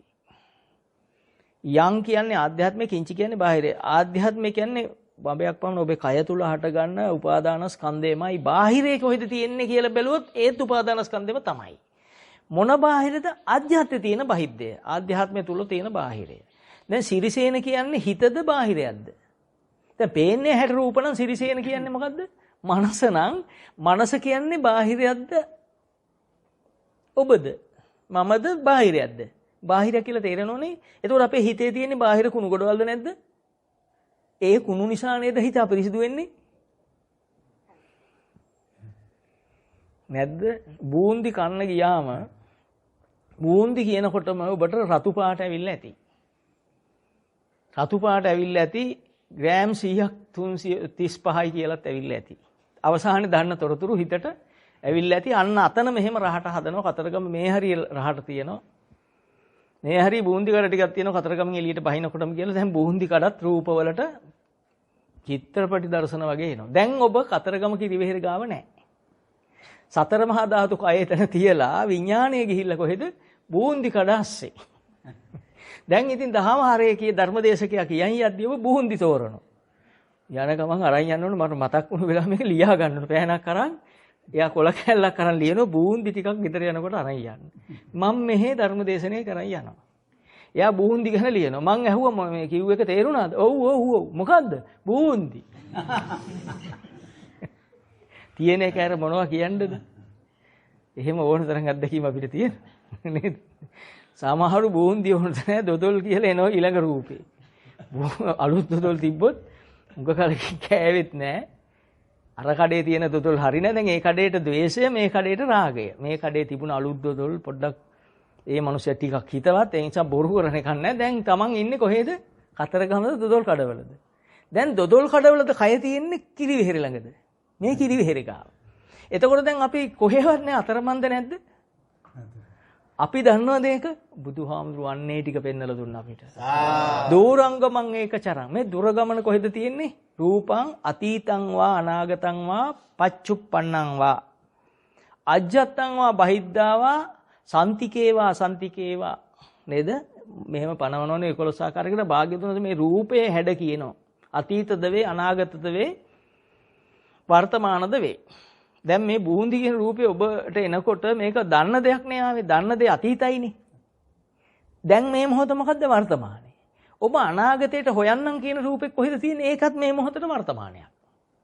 අතීතයත් වර්තමානයක්, අනාගතයත් බලන්නකො වර්තමානයේ අනාගතේ හම්බෙන්නේ නැහැ. අතීතම් පහීනංච නප්පටිපන්නංච අනාගතේ. අතීතේ ගෙවි ගොස් සමහරේ අනාගතේ හම්බෙන්නේ නැත. වර්තමානයේ හේතුන් නිසා හටගන්න දෙයක් විතරයි. හේතුඵලයක් විතරයි, අනිත්‍ය දෙයක්. ඕක දැක්කොත් ඥාන දස්සන. දස්සනං උදපාති. යං කිංචි සමුදය ධම්මං සබ්බන්තං නිරෝධ ධම්මං. එයාට අහුවෙනවා ඇතුලේ හටගන්න බාහිරේ හටගත්ත මොහොතේම නිරුද්ධ වෙන හැටි පේනවා. අන්නේ සදහම් මැසෙනවා. යං කිංචි සමුදය ධම්මං සබ්බන්තං නිරෝධ ධම්මන්ති පවත්තිතේචපන භගවතා ධම්මචක්කේ බුම්මා දේව. අන්න දහම් මැස පහළ වුණා. මොන බුම්මා? මේ භූමියේ. ඔබට භූමිය වෙන්නේ මහ පොළොවද කයද? අන්න හරි. හැබැයි තේරුණා. හොඳයි. බුම්මා දේව. අන්න දැන් උසස්. ඒ දේව කියන්නේ උසස් ඥාන. සද්ද මනුස්සාවේසු. අන්න දැන් තමයි මිනිස්සයා කිව්වේ අපිට. මේ සිද්ධිය දකින්න අයට කියන්නේ කවුරු කියලාද? මනුස්ස. මොකක් දකින්න අයද? යංකින්චි සමුදය ධම්මං. ඇතුලේ බාහිරයක් සමුදය වෙන හැටි දකින්න එක. ඇහැ රූපේ ගැටෙනකොට සිරිසේන ඉන්නවා කියලා හිතෙන එක Taman තුලින් දකින්න කෙනාට කිව්වේ යංකින්චි සමුදය ධම්මං සබ්බන්තං නිරෝධ ධම්ම. අන්න ඒකයට පේන සමුදය විදියට. සිරිසේන කියන්නේ රූපක සමුදයක්. ඉති රූපං රූපං සමුදයෝ සතිපට්ඨාන සූත්‍රය. ඉති රූපං රූපං අස්තංගම. ඉති රූපා රූපා සමුදය රූප අස්තංගම. රූපය මේ රූපේ පහළ වීමේ මේ රූපේ අස්තංගේ නිරෝධය. හරිනේ? ඉති වේදනා වේදනා සමුදය වේදනා අස්තංගම. මේ පංච උපාදාන ස්කන්ධෙම සතිපට්ඨානෙ වම් පෙන්න නම් එක් ක්ෂණයක් තුල එක් ඇස්පිල්ලමක මේ ස්කන්ධ පහ පහළ වී ඔබ නොදැන ගත්තත් නිරුද්ධ වුණා. ඔබ රූපෙට ඇලුණු නිසා නැවතද පහළ වෙනවා. ඔබ රූපෙට කාම වුණු නිසා, කාම වුණා කියන්නේ රූප ගැන හිතෙන නිසා නැවත ඒක හෝ වෙන එකක් හෝ නතසෝනතඤ්ඤ. එය වෙන්නත් පුළුවන්.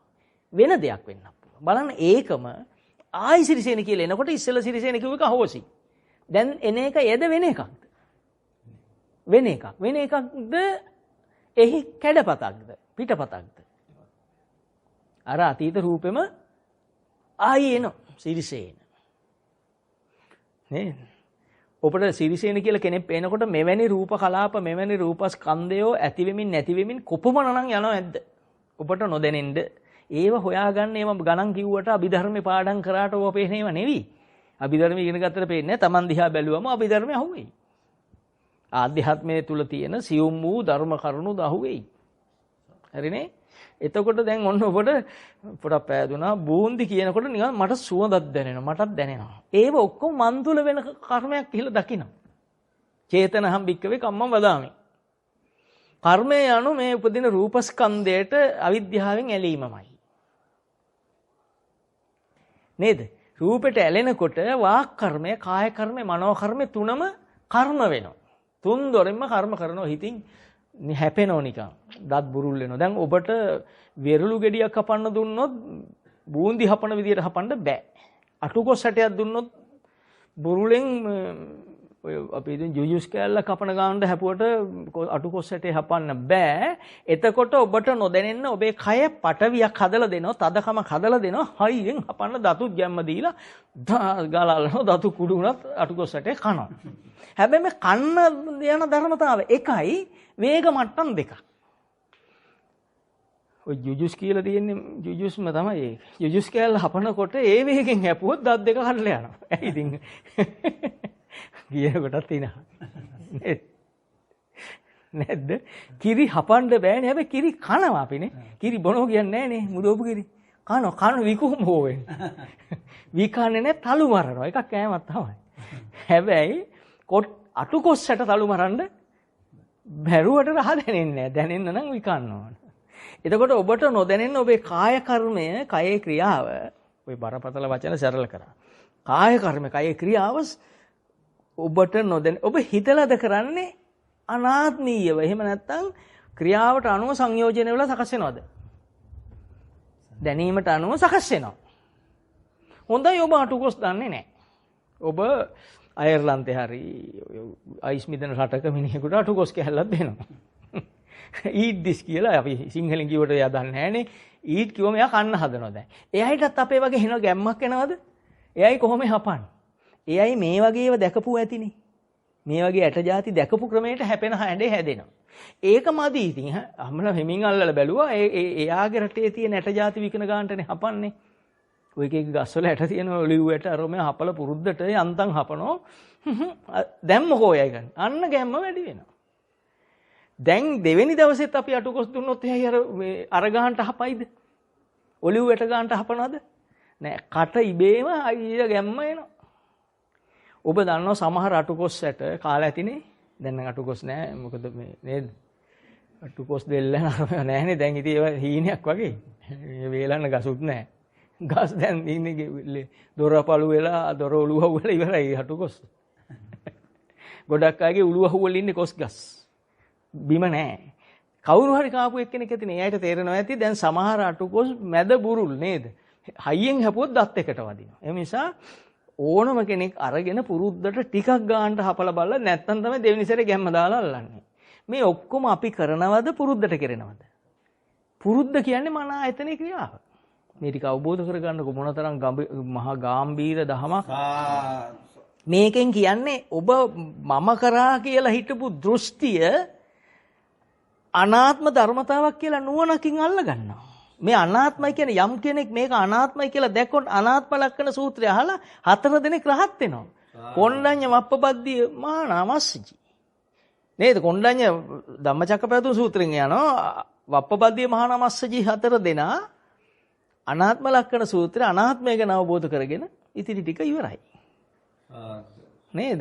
අපි දන්න දේ හපන්න යන්නේ නොදන්න ක්‍රමයටද දන්න ක්‍රමයටද?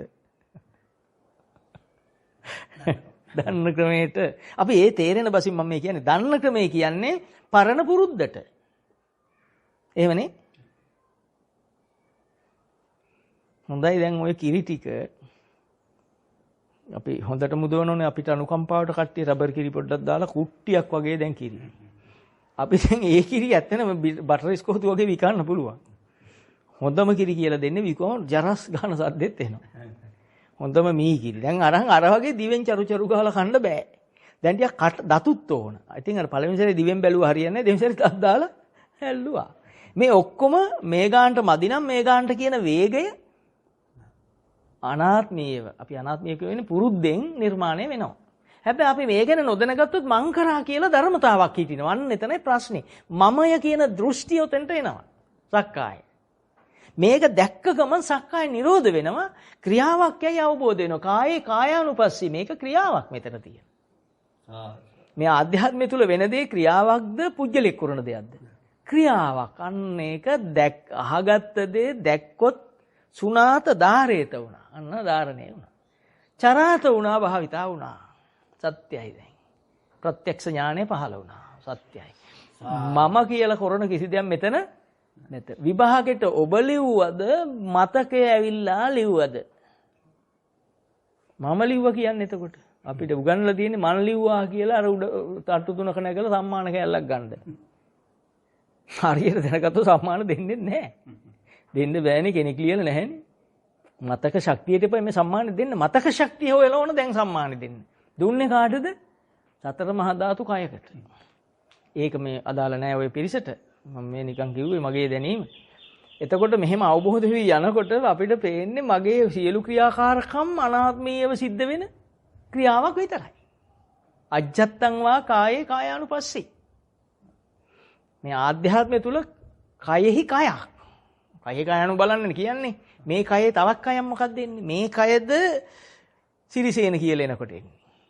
මේ කයට මුකුත් කරන්න බෑනේ. ඔය බූන්දි කියලා ආවට පස්සේ මේ කයද බූන්දි කියලා ආවට පස්සේ තියෙන්නේ. අන්න ඒකටයි සංඛාර කියන්නේ. මතක තියන්න කාය සංඛාර මේ කය සකස් වෙන එකක්. මේ කයට කිව්වේ හුඹස්සක් කියලා. අසරීරං ගුහාසයන් කියලා කිව්වේ. මේ කයට මුකුත් කරන්න බෑ. අර සියල්ලකින් මිදුණොත් මේ කය කොහොමද තියෙන්නේ? අයිස් කුට්ටියක් වගේ ඔහොම ඉඳි.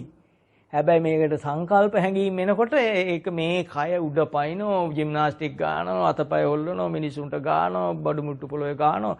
මේ සංඛාරය අවිද්‍යාව තුල මහා පව්කඳක් බවට පත් වෙන හැටි.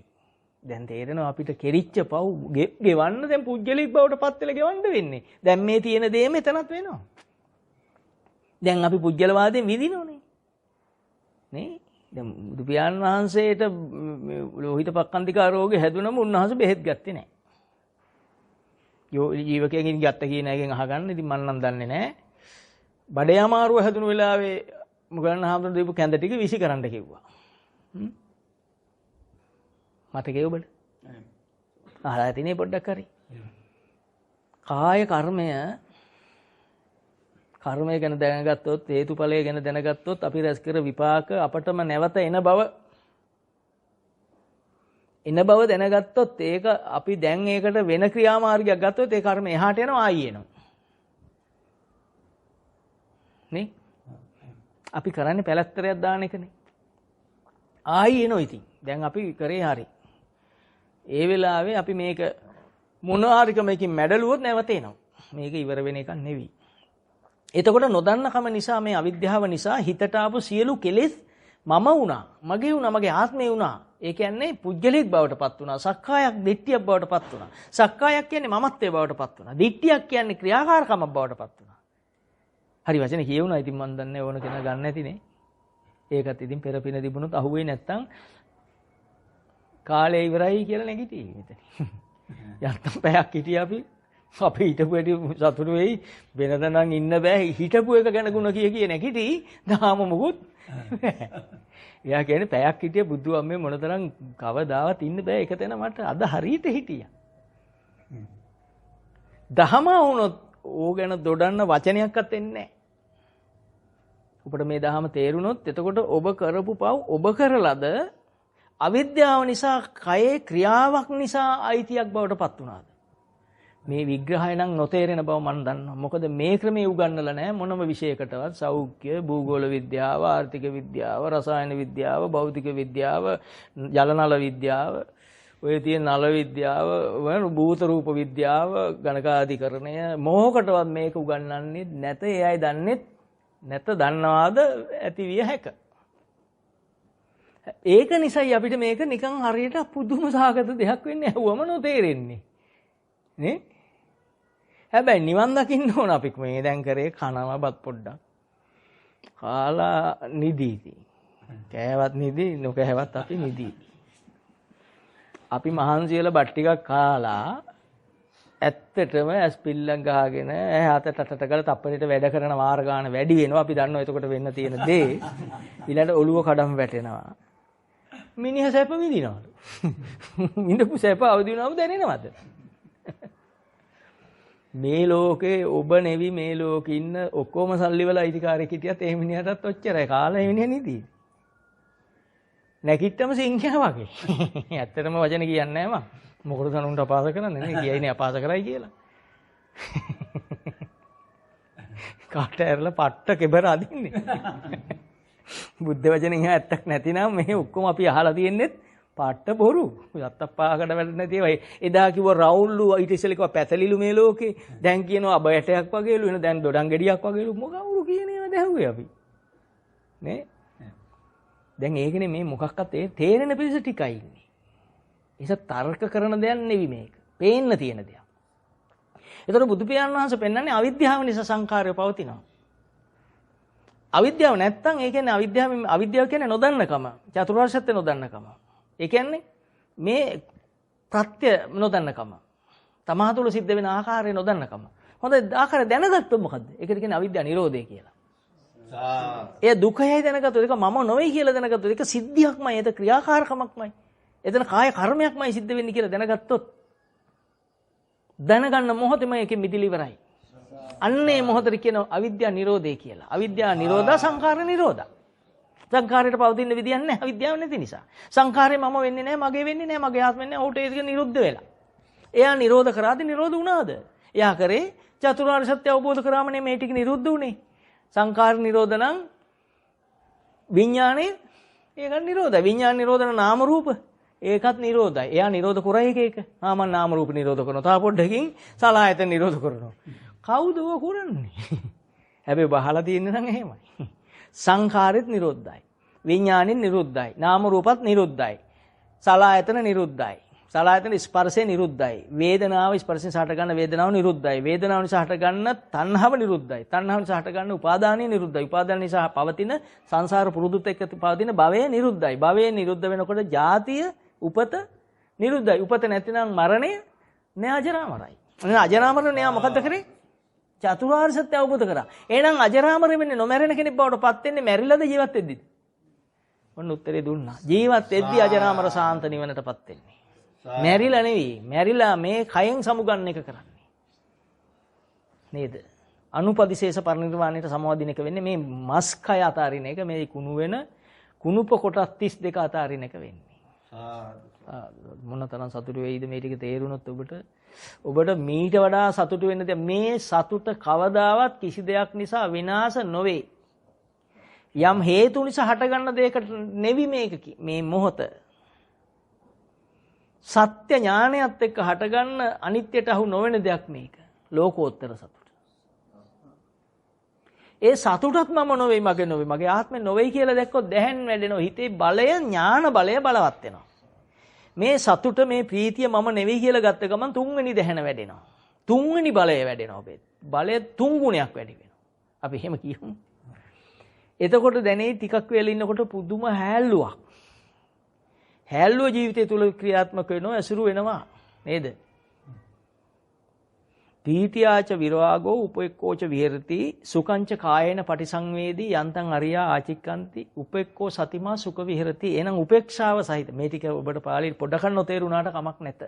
මේ ඒක කියන්නේ මේක සිංහලෙන් කියන්න ඕන නම් මේක ගන්න ඕන බුද්ධ වචනේ නැතුව අතහැරලා කරන්න බෑ.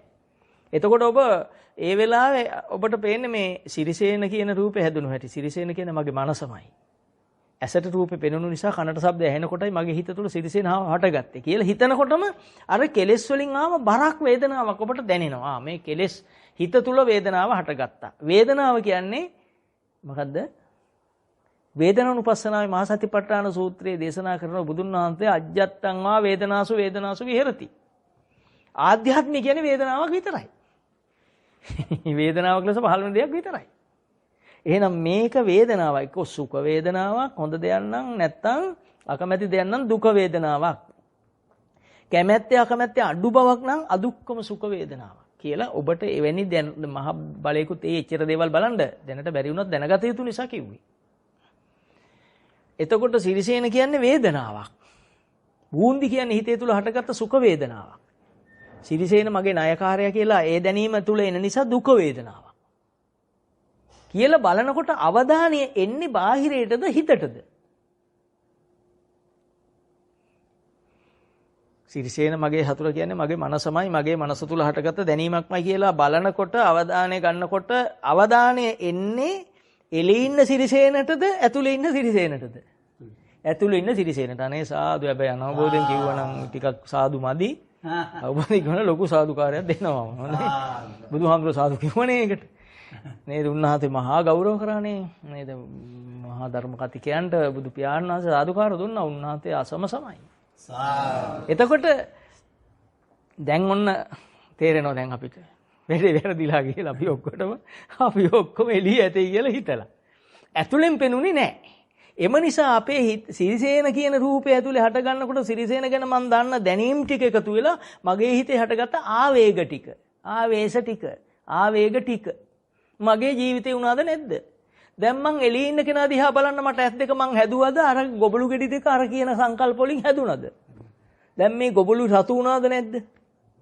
නාහේ උල්ලුණා මං හැදුවද නාහේ පස්සට ඇද්දද? කටට වචන මං හදාගත්තද? ඔක්කොම සෙටින් වෙලා නේද ඔය අපේ තියෙන වචන සෙටින් කියන මාර වැඩේ හැදිලා ඉවරයි. අන්න ඒවට සංස්කාර කියන්නේ. අනේ මන් දන්නේ තේරෙනවද? සාදුම තමයි. එහෙම හිතනකොට මොකද්ද උනේ? ඒ සිරිසේන ගැන මගේ හිතේ අතීතේ දන්න දැනීමෙන් හටගත්ත සියලු කෙලෙස් ටිකට පවතින ක්‍රමයක් නැහැ. ඇතුළාන්තෙන් ඒ සිද්ධිය දකින්නකොට ඒ කියන්නේ සම්මා සම්බුද්ධ වචනය ගලපන මොහොතේම පවතින ක්‍රමය අහෝසි වෙලා යනවා. අන්න ඒකයි යංකින්ච සමුදය ධම්මං සබ්බන්තං නිරෝධ ධම්මං කියන්නේ. අන්න ඒකයි අවිද්‍යා නිරෝධ සංඛාර නිරෝධා කියන්නේ.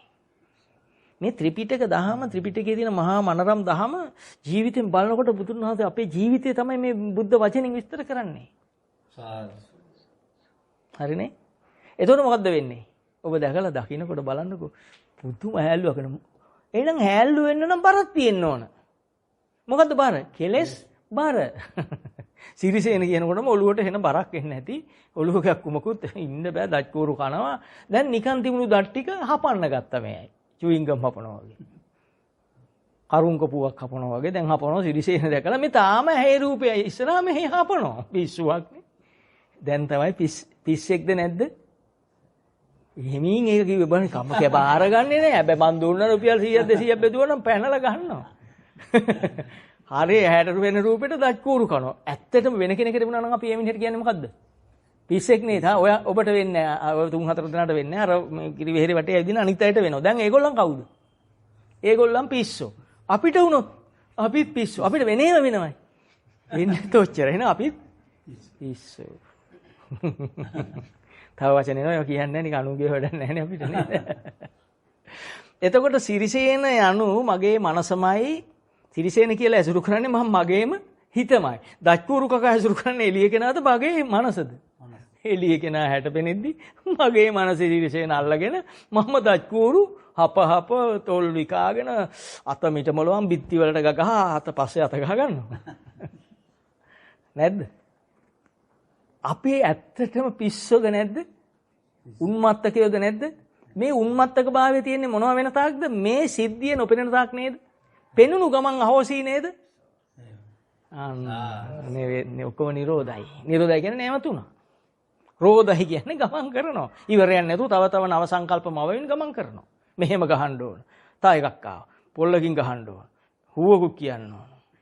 තව යාළුවන්ට කියලා කූද්දල ගස්සන්න ඕන. ඔය নানা ප්‍රකාර කාය කර්ම මන් දන්නේ එනවද කියලා මට නම් එනවා. මේ ඇයිට එන්නේ නැද්ද? එන්නේ නැත්නම් ඉතින් මොකක් හරි වෙලා ඇති. කවන්නේ කියන්න එපා නේද? ඉතින් ගෙදර මේක ඇහුව ගෙදර ඇතුත් බැනුම් අහනවා තමන්ගේ. එතකොට ඔබට දැන් තේරෙනවා ඇති මොනතරම් අපිට නොපෙනෙන දර්ශනයක් නොපෙනෙන දෙයක් අපේ ආධ්‍යාත්මය කියලා අපිට තිබුණාද? දැන් ඒක දැක්ක ගමන් මොකද වෙන්නේ? නවතිනවා අර ක්‍රියාව. නිරෝධය කියන්නේ නවතිනවා. නැවතුණු ගමන් අන්න දැනෙනවා මහා ප්‍රීතියක්. හරියට ඇස් නොපෙනෙන කෙනෙකුට ඇස් දෙක ලැබුණාසේය. අඳුරට පහනක් දැල්ලුවාසේය. ජීවිතාන්තයේ හිරේ ගිය කෙනෙක් හිරෙන් නිදහස් වූ වාසේය. ඔන්න මේ දැනුණු ඇති තේර තේරි උදාන උදම්මනු හැටි. ඔය ඇත්තෝ රහත් වුණාම කෙලෙස් නැති වුණාම ලැබුණු සතුට විග්‍රහ කර හැටි. මේ මිනිස්සු අල්ලි ටිකක් එකතු කරන් අරක පොසේ දම් බයේ වටපිට බලනවා පොලි අඩු කරාද වැඩි කරාද අඩු කරාද වැඩි මහා දැන් මේ ඔක්කොම අතහැරියම ලබන සතුට ඒ උත්තමයන් වහන්සේලා කරපු ප්‍රකාශවලට කියනවා තේර තේරි උදාන. අඳුරට පහනක් දැල්ලුවා වගේ. ජීවිතාන්තයේ හිරේ කියන කෙනින් ඉතට ඔබටත් දැනේ හරම බැලුවොත් සිරිසේන නම් මාගේ මනසමයි මාගේ මනසේ හටගත්ත අතීත දැනීමත් මේ මොහොතේ පහළ කෙලෙසුත් නිසා මගේ කාය කර්මය කය වචී කර්මය වචනෙන් සිද්ධ වෙන අකුසල් මනෝ කර්මය මනසින් කරන අකුසල් ප්‍රබල උනේය. ඒ ඔක්කොම මාගේ බඹයක් පමණ කය තුල සිද්ධ වූ ක්‍රියාජාලයක් මිස මම කරන්නක් නොවේ කියලා නුවණැසින් අනාත්මය අවබෝධ කරනකොට දැනෙනවා මහා ප්‍රීතියක්. ටික කලක් කොහොම යනකොට මේ ප්‍රීතියත් මම නොවේ කියලා දකින්න නුවණස යාට පහළ වෙනවා. අන්න තුන්වෙනි දැහැනට යා සමවදින තැන මේ ප්‍රීතියත් මම වෙන්නේ කොහොමද කියලා දකිනකොට ප්‍රීතියනොත් එයයි මිදෙනවාමයි තුන්වෙනි දැහැනට සමවදිනවා. උපේක්ෂාවට එනවා. ආර්ය ධානයේ බවට පත් වෙනවා. ටික දවසක් මේ ප්‍රීතියනු මිදි ඉන්නකොට එතෙන්ට එනකන් එනවා ප්‍රථම ද්විතීය තෘතීය දැහන් ඇසුරු කර එනකොට යාට දැනෙනවා මේ හැල්ලුව මම වෙන්නේ කොහොමද? සතර මහා ධාතුන්ගෙන් හැදුණු කයක් නම් මෙතන තියෙන්නේ. මේක දිරණ එකක් නම්, මැරෙන එකක් නම්, සුදු මැලියන එකක් නම්, ඉදිමෙන එකක් නම්, නිල් පැහැ ගැන්වෙනවා නම්, අවදොරින් ඕජස් ගලනවා නම්, කැලේට ගිහින් දැම්මම පෙට්ටිය දැම්මම සතුන් කනවා නම්, දිරලා ඇට කටු නම් එන්නේ මෙතන මම කොහෙද ඉන්නේ? මේ ක්‍රියාවක් තියෙනකන් කයේ පරණ කර්මෙන් ගෙන ආපු ආයුෂ තියෙනකන් විතරයි මේක.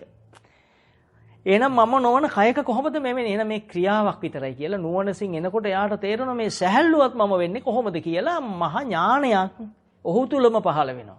එතකොට ඔහු නුවණින් දකින්න මේ සැහැල්ලුවත් මම හෝ මගේ ආත්මයක් වෙන්නේ නැහැ කියලා නුවණ දෙනකොටම හතරවෙනි දැහැනට හිත වදිනවා. කොහොමද? සුඛස්සච පහන යන ඒ සුඛය යා පහ කරා. නුවණින් දැකීම තමයි පහ කරා කියන්නේ. මොකද අතින් තල්ලු කරනවායි. හිතෙන් තල්ලු කරන්නේ නෑ. දකින්නකොට පහ කරාමයි. දස්සනේන සම්පන්නෝ. කාමේසු විනේය ගේදා. දකින්නකොට කාම, රූපකාම, ශබ්දකාම, ගන්ධකාම, එහෙම නැත්නම් රූපයන්හි ඇලීම, හිතේ යට ගන්න දැනීම් වල ඇලීම නවතිනවා. හරිනේ? හරි. එතකොට තමයි නියම හොඳම ටික මේ එන්නේ. ඒ ටික හොඳට අහගෙන ඉන්න. නින්දාවත් එනගන්න ඇහැට මෙච්චර කල් තෝට නිදි කෙරෙව්වා මට දැනුත් අහන්න දෙන්නේ නැද්ද ඇහැට එනගන්න ඇඟිලි දෙකෙන්. කන් දෙක ඇද ගන්න දෙපැත්තට. බුදුහාමුදුරු නිදා ගන්න කිව්වේ නෑ ඇවිදින්න හරි කිව්වා. නිදා ගන්න ඕන රැයට හොඳට නිදා ගන්න. ගෙදර නිදා ගන්න දෙන්නේ නැත්නම් හෝටලයක කාමරයක් කරන් ස්ලීපින් ටැබ්ලට් දෙකක් ගාලා හොඳට 40000 කට දීලා වතුර කොට්ටුවට ටිකක් නහලා නිදා ගන්න. ඒකට යන්න හෝටලයකට. හැබැයි දහමහන වෙලාවෙ නිදා ගන්න නම් එපා. ඕන එකක් බොහෝ වෙනෝනේ. කෙනෙක් කැහුවොත් කෙනෙක් කැස්සොත් අනික් කෙනා ගහනවම තමයි. නේද? එතකොට කෙනෙක් කහනවා නම් අනික් කෙනෙක් වෙන කොහේ හරි කහනවා. මේක බොහෝ වෙනවා. එතකොට කෙනෙක් නිදාගත්තොත් අනික් කෙනත් ඒවට නම් හරිම දක්ෂයි. අතිජාතයි. ඒක පවටයිදි දෙයක්. ඒ නිසා ආව ඇද ගන්න කන. පව් නෑ මේක ඉරුණක් කමක් නෑ. අර පව කරන් කල්ප ගණන් ගෙවනවට වැඩිය කන ඉරා ගන්න එක. එහෙන් රූප බලනට වැඩිය ඇහැ හිල් කරගන්න කිව්වේ එහෙන් රූපේ බැලුවොත් වෙන විපාකේ බුදුන් වහන්සේ විපාකයේ ආදීනවය දන්න නිසායි. ආස්වාදයේ කෙටි ආදීනවය බොහෝයි. දැන් ඔන්න එහෙනම් හොඳම ටික කියන්නේ මේකට උපමා එනවා. මේ මොකද එකපාරට කියන්නේ කොහොමද තේරෙන්නේ නෑනේ. එතකොට දැන් අපි මේ පව් කරලා තියෙන්නේ මොකක් නිසාද? නොදන්න නිසා. මොනවා නොදන්න නිසාද? මේක මමෙක් වෙලාම ගෙවන්න වෙන බව නොදන්න නිසා. දැන් අපි කියනවා මමෙක් නැතිලු මෙතන. මමෙක් නැtei කියලා කියනවා අනේ මම පෙර කරපු අකුසලලු මේ ගෙවන්නේ. අර පාට බොරු පච ඇදලා දාමත් විකෘති කරලා නේ මමෙක් නැත කියලා එනේ මම කරපු අකුසලයල්ලු කරන්නේ. ඉතින් මං කරා කියන්නේ කොහොමද යන්නේ? එහෙමනම් බුදුහාමුදුරුවෝ පටන් ගන්න තැනින්ම අනාත්මයි කියලා ඔප්පු කරන කොහොම? ඒක ක්‍රියාවක් විතරයි තියෙන්නේ. ක්‍රියාව නොදන්න තාක් මමෙක් හැදෙනවා. විපාක විදින කෙනෙක් මෙතන හැදෙනවා. හරි. එතකොට දැන් එයා සුඛයත් අයින් කරා, සැහැල්ලුවත් අයින් කරා. අයින් කරාට පස්සේ තවත් අයින් කරන දෙයක් එයිද? නෑ. ගිරිමානන්ද සූත්‍රයේ අන්තිමට කියනවා සුඛපටිසංවේදී, පීතිපටිසංවේදී, විමෝචයන් චිත්තං, පටිනිස්සග්ගානුපස්සී පුදුම විදියේ සැහැල්ලු දේවල් සියල්ල නුවණසින් දැක දැක අස්ස සිස්සාමීති සික්කති. අස්ස වෙනකොටම ආරම්භ වෙනකොටම දකින්නෝනේ සික්කති පාලනය වෙන ඉබේම. ඒක ඇති දකින්නකොටම වෙන දෙයක්. ඒ වගේ ඔබටත් මේ මහා බලය දැනීම මහා බලයක් ලෙස ඔබ සසරෙන් ගලවන මහා ආත්මීය ශක්තිය ලෙස වැඩෙනවා මේ චුට්ට තේරුම් ගත්තොත්. මහා ගොඩක් එපා අල්ලන්න යන්න. මේ බොහොම සරල දෙයක් බුදුන් වහන්සේ විස්තර කරන්නේ. එදා බමුණු සමාජයට මේක විස්තර කරේ මෙලෝදියන් නොදන්න බමුණුත් හිටියා. ඒ අයට කියපු සූත්‍ර තමයි දැන් අල්ලන් ওই බොරුවට කෑ ගහන්නේ. එච්චර නෑ සරල දෙයක් අල්ලගන්න. පංච උපාදානස්කන්ධය කියන්නේ මේ මොහොතට පහළ වෙන ධර්මතා ටික. රූප වශයෙන් ගත්තම රූපේ අතීතද වේ, අනාගතද වේ, වර්තමානද වේ, ආධ්‍යාත්මිකද වේ, බාහිරද වේ, ළඟද වේ, දුරද වේ. හීනත වේ, ප්‍රනිහිතද වේ. නේද? සූක්ෂමද වේ. දැන් මේ ඔබට තේරෙනවද මේ කොයි රූපෙද?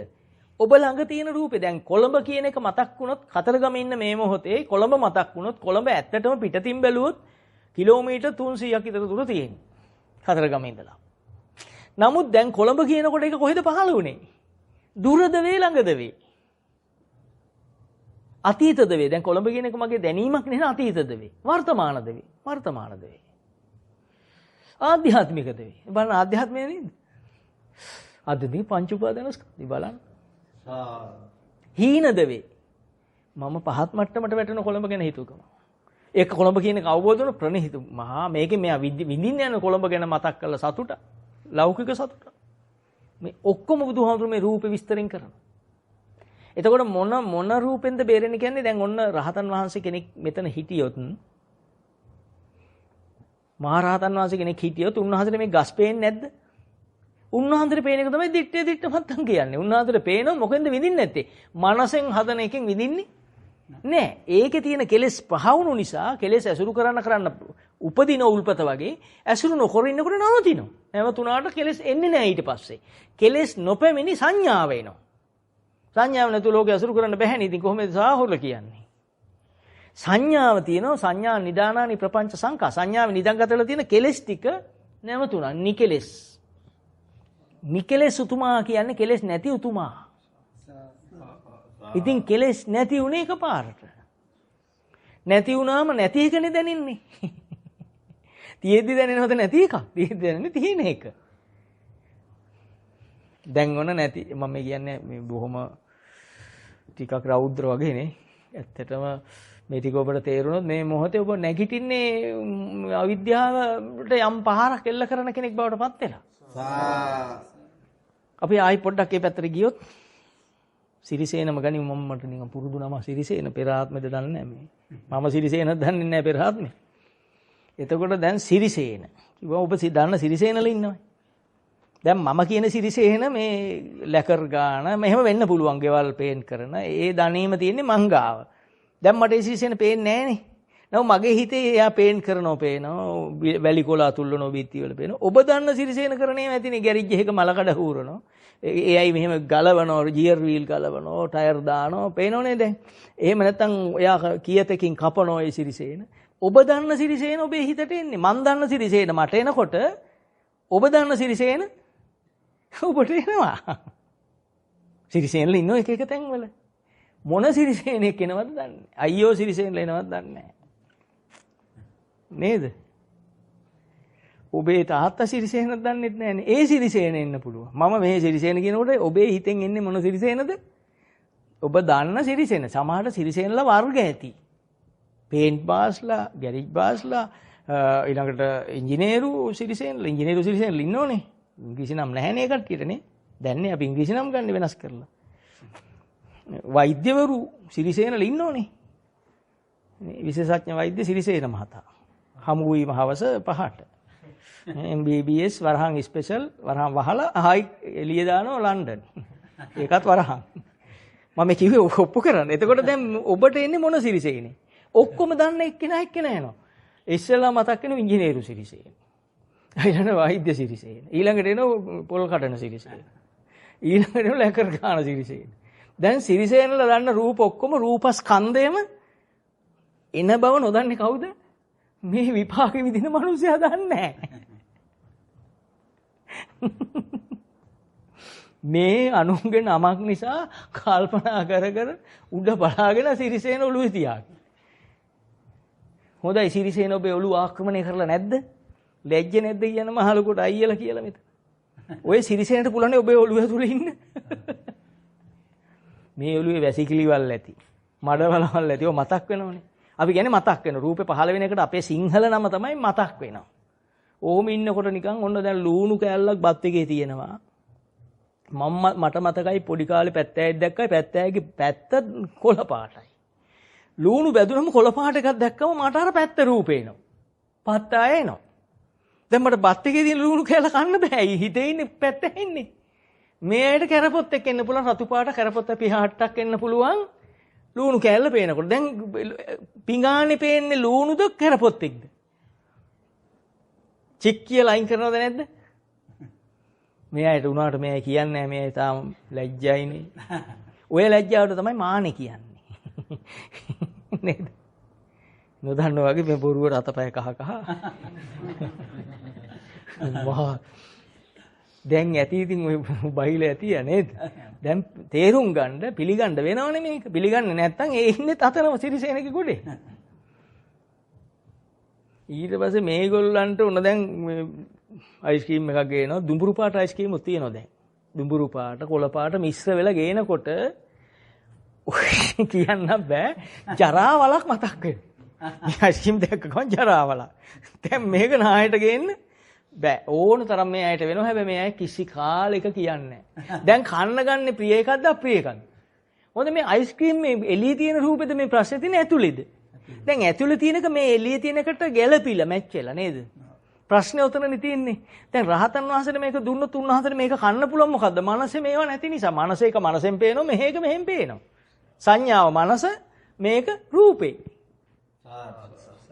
දැන් ඔබට මං අඹ ගෙඩියක් දෙනවා. කොලේ කොතලා දෙන්න මෙන්න අඹේ අරන් යන්න.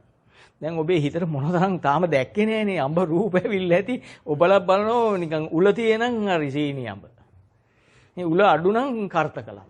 ලොකු නම් මක් හරි අඹයක්. දැන් මේ රූප ඔක්කොම අතින් ගෙනියන එකද ඔළුවේ ගෙනියන ඊට වඩා රූප අතේ ගෙනියන්නේ එකයි. ඔළුවේ. මම මේ දහම කියන්න ගන්නේ මම හිතන අද නම් තේරිලා ඇති. අන්න හරි. එහෙම සාදුකාරින් කියන්නේ හොඳටම අඹ තේරෙනවා. දැන් මේ අඹේ ගිහිල්ලා දිගහැරලා බැලුවම හිතේ තිබුණු එකක්වත් නෙවි. අලුත් රූපයක් ඔන්න ඔළුවට වැටුණා. මේක නිකන් කොටු හඹයක්. මේකට නමක් තියෙනවා බටහිර සුද්දෙකුගේ නමක්. නම් කියන්න යන්න එපා. අපිට වැඩක් නැහැ. කටියක් බෝලයක්. මේක නිකන් මස් ගොඩ කියලා කියන්නේ. ඇත්තටම මස් වෙන්නත් ඇති. ඌරොන්ගේ මස්ද දන්නෙත් නැහැ. අදලා දෙනේවනේ. දැන් අපි මේක කනකොට අපිට දැන් මේ හැඩේ සුවඳත් එක්ක එන රස හුරුවෙන් මේ රස ඇති කියලා. අපි දන්නේ නැහැ. අපට නොදැනෙන්න තමයි දිවට මේක පිළිගන්න ප්‍රසාද රස ප්‍රසාද රූපේ එන්නේ. මතක තියාගන්න අදවත් මේක. එතකොට දිවට ආම මේක ගැටෙනකොට ඒක නෙවි. දැන් මේ කියන්නේ අයියෝ මං හිතන් හිටියේ ඒක නෙවිනේ. දැන් ඔබ කන එකේ රහ නොදැනෙන්නේ මොකක් නිසාද? මේ කන එකේ රහ තියෙන්නේ මේ අඹේ විතරයිනේ. ඔබේ දිවේ තියෙන්න පුළුවන් දෙයක. තේරෙනවද?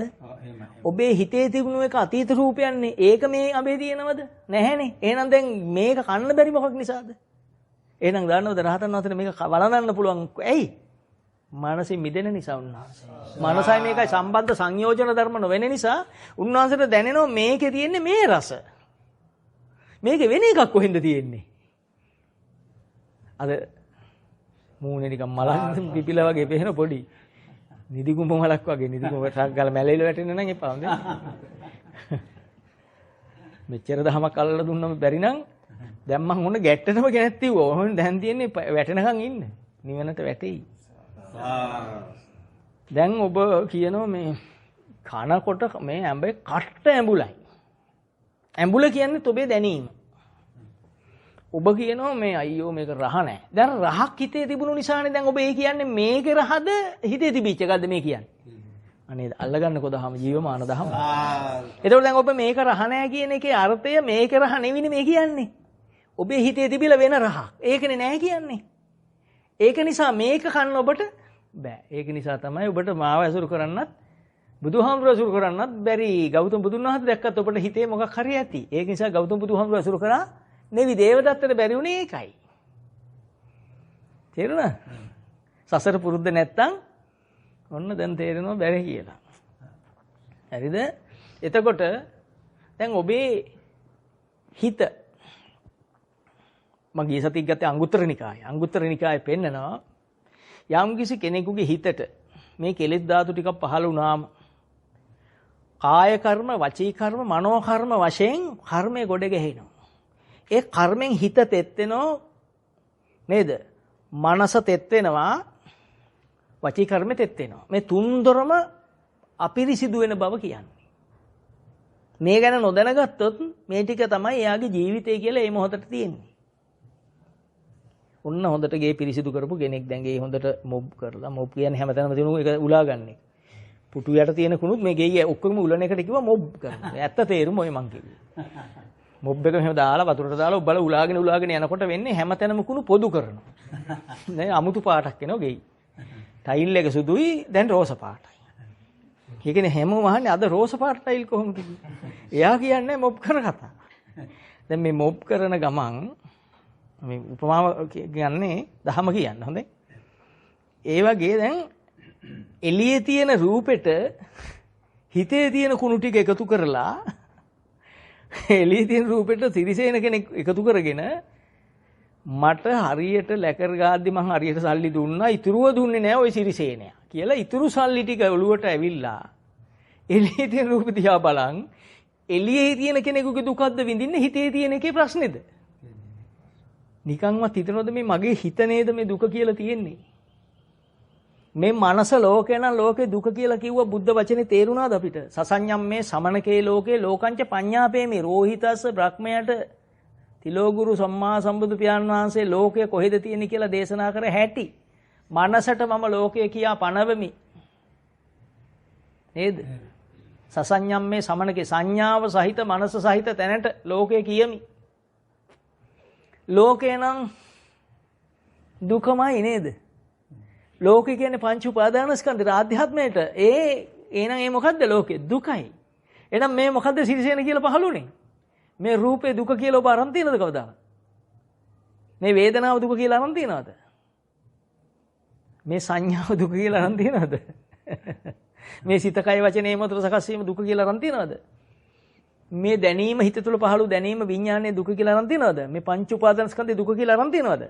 සිරිසේන කියලා කෙනෙක් එළියෙන් පේන මොහොතේ මගේ ඉතුරු සල්ලි නුදුණු සිරිසේනය කියලා තියෙන්නේ රූප වේදනා සංඥා සංකාර විඥාන කියලා පහ. මේ ස්කන්ධ පංචකේ අවිද්‍යාව නිසා උපාදාන වෙනවා, කාම වෙනවා. උපාදාන කියන්නේ මේ රූපෙට ඇලෙන එක ඇතුලේ තියෙන රූපෙට ඇලීම. රූපේ ක්‍රියාත්මක වීම කාම කියන්නේ. ඔන්න ක්‍රියාත්මක වෙනකොට රූපයෙන් තමයි ඔබේ කය සිත වචනේ පාලනය වෙන්නේ. ඒකට කිව්ව සංකාර. සංකත නෝන හරි. දැන් දුක කියලා මොනවද තියෙන්නේ? අපි ගනිමු මේක තොදෙయ్య. දැන් තොදෙయ్యට උනේත් ඕකනේ. තොදෙయ్య මැරෙන වෙලාවේ රත්තරන් බඩු මතක් වුණා. මොන සාධාරණ බඩු වල හැටි මම කියන්නේ. අපි සාධාරණ දේපල මතක් වුණා රත්තරන් බඩු. කවුරු වෙලා ඉපදුනේ මැරිලා? කවුද දේශනා කරන්නේ? භාග්‍යතුන් වහන්සේ. පිළි නොගැනීම ගැනීම ඔබගේ සංසාර පුරුද්ද මත තීරණ වෙන දෙයක් නිසා එය කරා තර්ක කිරීම මම නොකරමි. පිළි නොගත්තත් මට ප්‍රශ්නයක් නැත. ඒක ඔබේ විඥානයේ සංසාර පුරුද්ද මත තියෙන ප්‍රශ්නයක්. නේද? එතකොට තොදෙయ్యට රත්තරන් බඩු මතක් වුණා වගේ තමයි මැරෙන වෙලාවේ ඔබට එළිය කෙනා දිහා බලලා අර මට ඉතුරු සල්ලි නුදුණු සිරිසේන කියලා මතක් වෙන එක. දැන් ඔබේ කාය කර්මය මොකද්ද? පව්කාරකමක් නේද හිතට ආවේ? හිතෙන් පින්ද කරන්නේ පවුද දැන්? පව් කරනවා කියලා මොනවද ඇසුරු කරන්නේ? අතීත රූපේ මනසමයි. මනෝ පුබ්බංගමා ධම්මා මනෝ සෙට්ටා මනෝමය මොනතරම් ජීවමාන දහමක්ද? මනෝ පුබ්බංගමා ධම්මා මනස පූර්වාංගම කියන්නේ ධර්මතාවක්මයි. මනස යනු ධර්මතාවක්මයි. ධර්ම කොටාසයක්මයි. මනෝ පුබ්බංගමා ධම්මා මනෝ සෙට්ටා මනෝමය. මෙය මනසමයි, මනසේ ක්‍රියාවක්මයි. මනසාචේ පදුට්ටේන. මේක ඔබට පහන් සිතත් පසන්නේන පහන් සිතත් පදුට්ටේන නරක පැත්තටත්. මේ මනස නේද වැඩ කරන්නේ. අනේ මං ඒ යාචකයට කීයක් හරි දෙන්න ඕන. ඒකත් මනස නේද? නේද? ඔක්කොම මනස නේද? එහෙනම් මනස සියල්ල සබ්බේ සංඛාරා දුක්ඛාද සබ්බේ සංඛාරා වෙන මොකක්ද කිව්වද? සබ්බේ සංඛාරා දුක්ඛා. යාචකයකට සල්ලි ටිකක් දෙන්න හිතෙන එක කුසල සිතක් ඇත්ත. කුසල්නේ නේද? කුසලයක් නේ ඒක. අලෝභ, අද්වේෂ, අමෝහ යනොත් භවයමයි. ලෝභ දේශ මොහ වලින් සතර අපායත්, අලෝභ දේශ මොහ වලින් දිව්‍ය තලවලත් ඔබ උපදිනවා. ජරා මරණ ඉවරද? ජරා මරණ ඉවර නැත. ඊයෝ මාන දෙයක් කියන්නේ ඔබ හොඳට තේරුම් ගන්න. ඔය කියන්නේ ඒක තමයි උඩින් කියන්නේ. ඒක තමයි සත්‍යයි කියන්නේ. වෙන ඉතින් කියන්න වෙන ක්‍රමයක් නැහැ. සත්‍යමයි කියලා ගෑ ගහන් ගියා. එතකොට ඔබට හොඳට තේරුම් ගන්න ඕන දැන් එහෙනම් සිරිසේන හොරෙක් කියලා එන එක ඔබේ මනසනේ. දැන් ඔබේ මනස කියන්නේ පවක්ද පිනක්ද? පවක්. මේ පව ඇසුරු කරා වෙන්නේ එළිය කෙනා සිරිසේන හතුර කියලා හිතුවොත් නේද? මේක සංස්කාරයක් කියලා ගත්තොත් මේ උපාදානස්කන්ධය පහළවන දුක පහළවන කියලා ගත්තොත් මොකද වෙන්නේ? දුක නිරුද්ධ වෙනවා නවතිනවා. අයිතිය නවතිනවා. සක්කාය දිට්ඨිය නිරුද්ධ වෙනවා. කාලා බලන්න නේද? බූන්දි හොඳද කියලා බලන්න ගන්නේ මාත් කියන්නේ කාලා බලන්න. නැතුව ගන්න එපා මේවා. බලන්න ඇත්තද කියලා මොනතරම් ඇත්තද? දැන් ඔබ අර මිනිහට දත්කුරු කකා ඉන්නේ මේ තාම මේ මිනිහ හරේ ගැහුවෙත් නැහැ. මෙහෙ ළඟට ඇවිල්ලා ගෑවුනෙත් නැහැ. මේ හැට පේනෝ විතරයි. දැන් මේ දඟලන ටික මට පේන්නේ නැහැ. දැන් මගේ හිතේ එහෙම සිරිසේනෙක් නැහැනේ. ඔබේ හිතේ තියෙන ටික ඔබ දඟලනවා. මගේ හිතේ තියෙන ටික මට යා පේනවා. දැන් මේ දෙකම කොහෙද? මගේ මනස. මට මගේ මනස, ඔබට ඔබේ මනස. ඒතර ඔබේ දැඟලිල්ල තියෙනවා කියන්නේ මොකද්ද? මනසේ තියෙන සංකල්පය අසුරු කරන එක. ඒක සංස්කාරයක්. ඒක දුක කියලා ගත්තොත් මොකද්ද වෙන්නේ? දුක නිරෝධ වෙනවා. දුක්ඛේ ඥානං වෙනවා. සම්මා දිට්ඨියටපත් වුණා වෙනවා. බුදු සසුන බවටපත් වෙනවා. අමාරු තමයි. මොකද අමාරු? ඇයි අපි සසරේ ආවේ අනිත් පැත්තටනේ යටිකුරු වෙලානේ.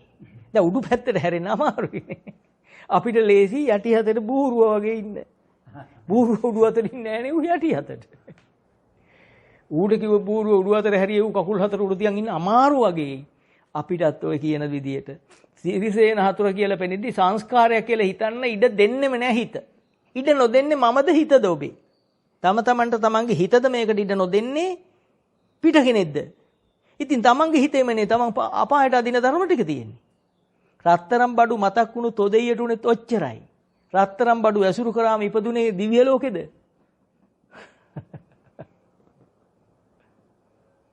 මට්ට කුණ්ඩලීටත් මැරෙන මොහොතේ බුදු රැස් දැකලා මට්ට කුණ්ඩලී දෙවියෙක් වුණා දෙවියන්ට ආවිසක් සඳහන් කරන්නේ මොකටද? සියලු ලෝකවල ජරා මරණ දුක තියෙයි කියන්නේ. මානිනී චාතුම් මහරජික දිව්‍ය ලෝකෙට මනුස්ස ලෝකෙට දවස් 50ක හෙට එක දවසයි. එහෙන් දිව්‍ය ආවිස 50යි අවුරුදු 50ක් එයාට ආවිසයි. දැන් වැඩි කරලා බලන්න 365 වැඩි කරලා බලන්න අවුරුදු 95 ලක්ෂයක් විතර ආවිසයි චාතුම් මහරජික දෙවියන්. ඇයි 95 ලක්ෂ කියන්නේ? මේ කෙලවරක් පෙන්වන්නේ ඇයි? මරණය එතනින් පස්සේ. එතනින් පස්සේ චුත වීම තියෙනවා. උගාක් සැප විඳලා දුක් විඳින එකද ලේසි දුක් විඳලා දුක් විඳින එකද? යාචකයට වේලක් කන්න නැතුව යාචකයට ප්‍රශ්නයක් නැහැ. තුනම හොඳට කාපු කෙනෙකුට එකක් නැති වුණොත් නම් ඉඳලා ඉවරයි. එයයි ඒ විඳින දුක අපාය දුකට වැඩිය අමාරුලු. අහමු එහෙම කෙනෙකුගෙන්. මේ දෙකෙන් එක වෙල් 7ක් 8ක් කන්නේ ඒගොල්ලෝ. අපිට 3ක් කන්න කියලා ඒගොල්ලන් 7ක් විතර කනවා. බෑග් එකේ තියෙනවා, පෙට්ටි වලක් තියෙනවා, වාහනේත් තියෙනවා, එල්බෝඩ් වලක් තියෙනවා. වාහනේ එල්බෝඩ් එක ඇතුලේ කෑම පෙට්ටියක් අංගයි. ඒ තරම් කනවා. නේ? කාපු ඇඟක් ඇත්තෙත් නැහැ. බැලුවොත් නැත්තම් ඔෆිස් එකකට ගිහලා ලොකු ඔෆිස් එකකට ගියාම ඔක්කොම මූණ වීදුරුව උඩ තියන් ඉන්නේ. දෙසරත් අට්ටු කරන්න බයයි මොකද එකපාරට අකුසවගේ අවදින මොහො කියලා අහන බුදු අම්මේ. මේ නිස්සාර ජීවිතේ තේරුම් ගන්න හැමෝටම බෑ.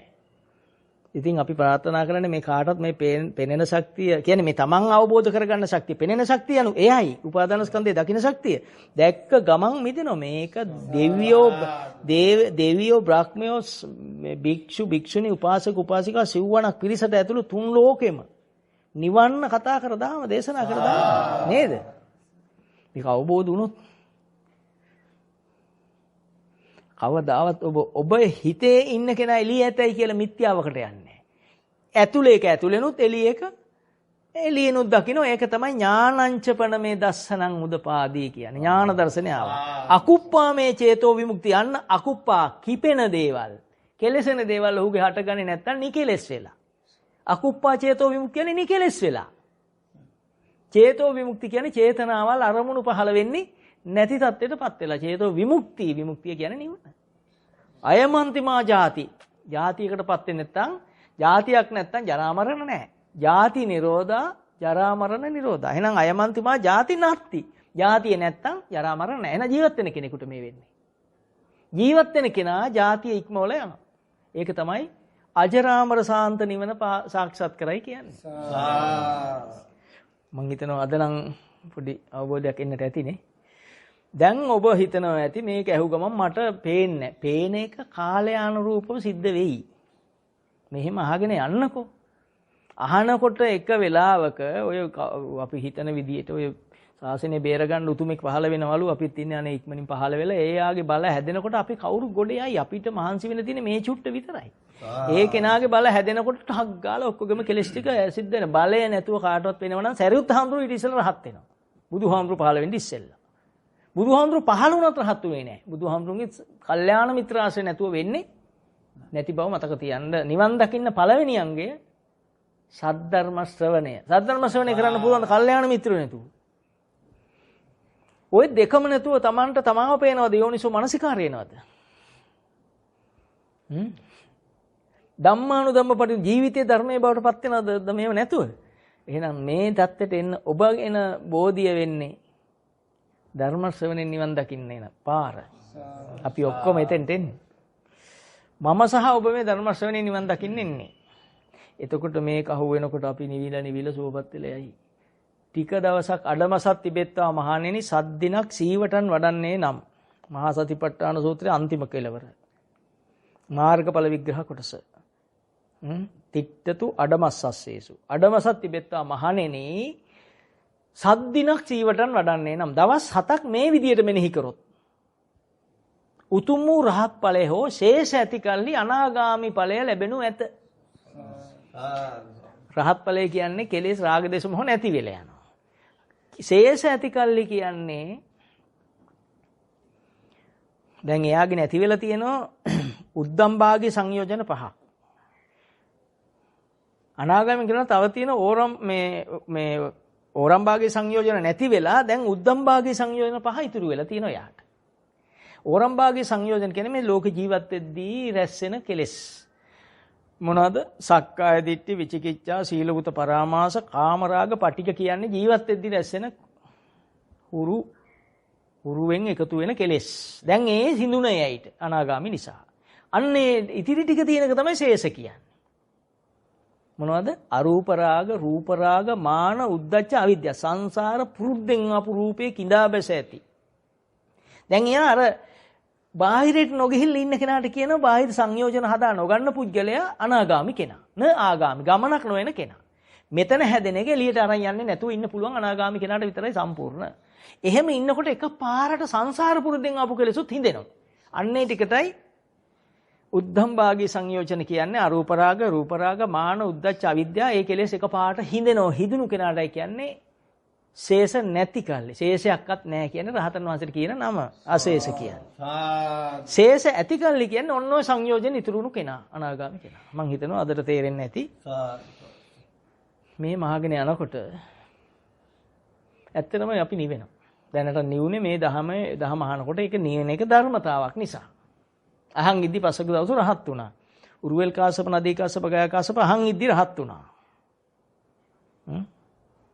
මොකුත් කරේ නෑ මේ ප්‍රත්‍යක්ෂ ඥානය සමතය කියන්නේ මේ ලෝක ජීවත් වෙද්දී අපිට පේන හැටි. විදර්ශනාව කියන්නේ ඇතුලේ සකස් වෙන හැටි. සමත විපස්සනා. දැන් ඕක තේරුම් ගන්න ඔබ. එතකොට විදර්ශනා නුවණ පහළ වෙච්ච කෙනෙක් දවස් අඩමසකින් දින 7ක් සීවටන් වැඩුවොත් මෙහෙම මෙනෙහි කරන්න පුරුදු වුණොත් දවස් 7ක් අප වෙන්න පුළුවන් නේ ඔබට දැන් දෙයියනේ අවුරුදු 365ක් ඉවරයි නේද 2020 ඉවරයි නේ දැන් 2021ත් අපි හොම ඉන්නේ හද බතු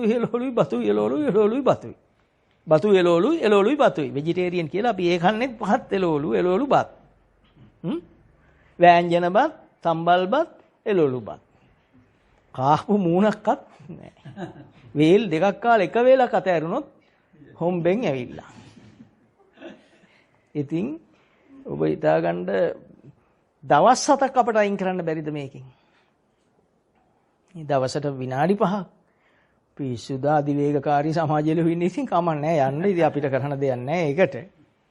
අපිත් ඉන්නේ අධිවේග සමාජය. අපිට අලුත් සමාජයක් නැහැ නේ. මොකද ඔබට අලුත් සමාජයකුත් මට අලුත් සමාජයකුත් තියෙනවා. මොකද 아무තු ක්‍රමයක් නැහැ. කාටත් එකයි. අපි අල්ලපු ප්‍රමාණය අපි වපුරපු ප්‍රමාණය අපි වපුරපානේ මේ තනි දෑකැත්තෙන් කපන්න බෑ දෑකැති 100 ගණනක් අපි ඉතින් වපුරලා තියෙන්නේ මේ පොඩි 4 අඩි දෙකක විතර වපුරලා දෑකැති ඕනත් නෑ බ්ලේඩ් එකකින් කපන්න පුළුවන් ගන්නට